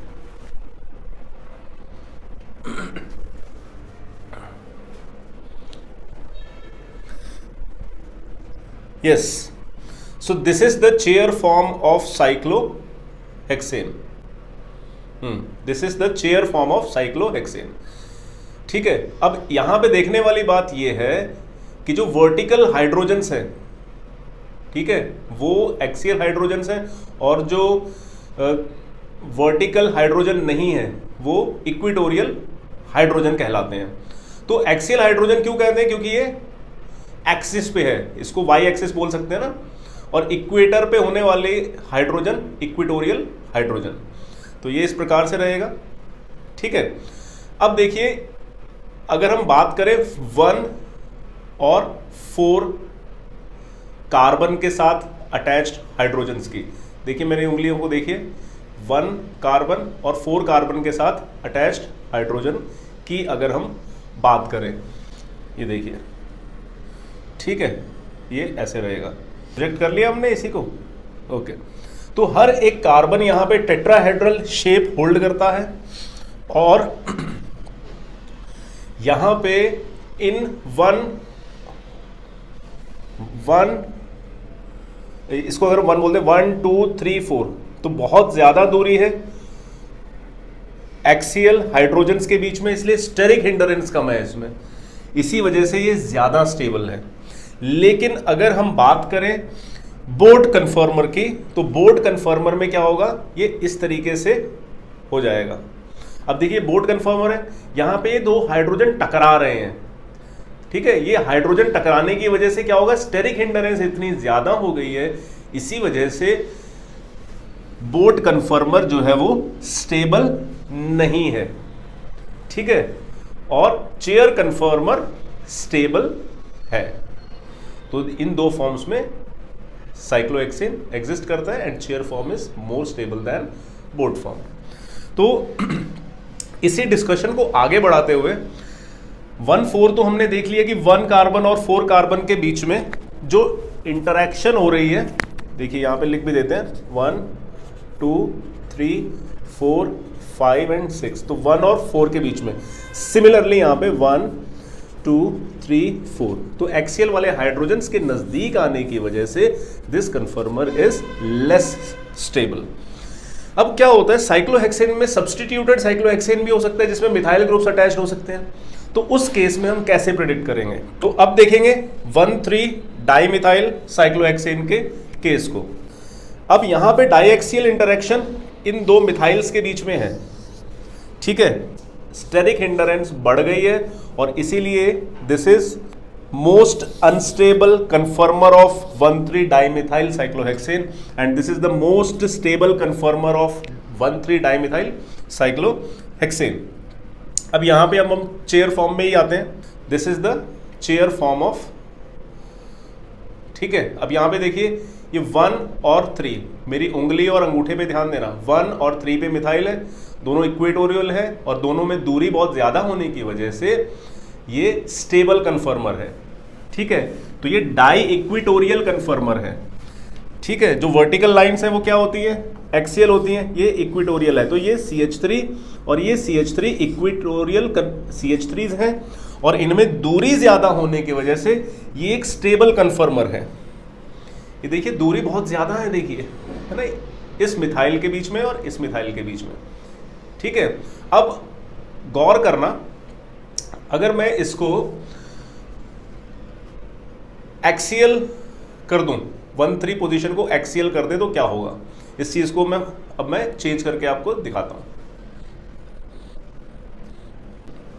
अब देखिए, अब ये है आपकी चेयर फॉर्म। अब ये देखिए, अब ये दोनों एक्सियल हाइड्रोजन्स बहुत नजदीक आ गए हैं, दिख रहे हैं, ये दोनों हाइड्रोजन्स बहुत नजदीक आ गए हैं। देखो मेरी उंगली और अंगूठे को देखो, left hand side, left hand के, हाँ, ये दोनों हाइड्रोजन्स नजदीक आने की वजह से स्टेरिक हिंडरेंस बढ़ गई है, और स्टेरिक हिंडरेंस के बढ़ने से ये conformer is most unstable conformer, and this is called as diaxial interaction. ठीक है, हम इसको ऐसे भी देख सकते हैं। ठीक है, डाई एक्सियल इंटरैक्शन हो रहा है इन दोनों के बीच में, देखो नजदीक आ रहे हैं, इस वजह से diaxial interaction, and this conformer is least stable. तो इसी के साथ हमने आइसोमेरिज्म को खत्म कर दिया है, आइसोमेरिज्म इन हाइड्रोकार्बन्स को। 95% क्वेश्चंस आपके इससे सॉल्व हो जाएंगे, बाकी 5% के लिए और मेहनत करनी पड़ेगी आपको। कॉम्पिटिटिव लेवल का भी हमने इसमें कवर किया है। उम्मीद है कि ये वीडियो आपको इंफॉर्मेटिव लगी होगी। See you in the next video, take care.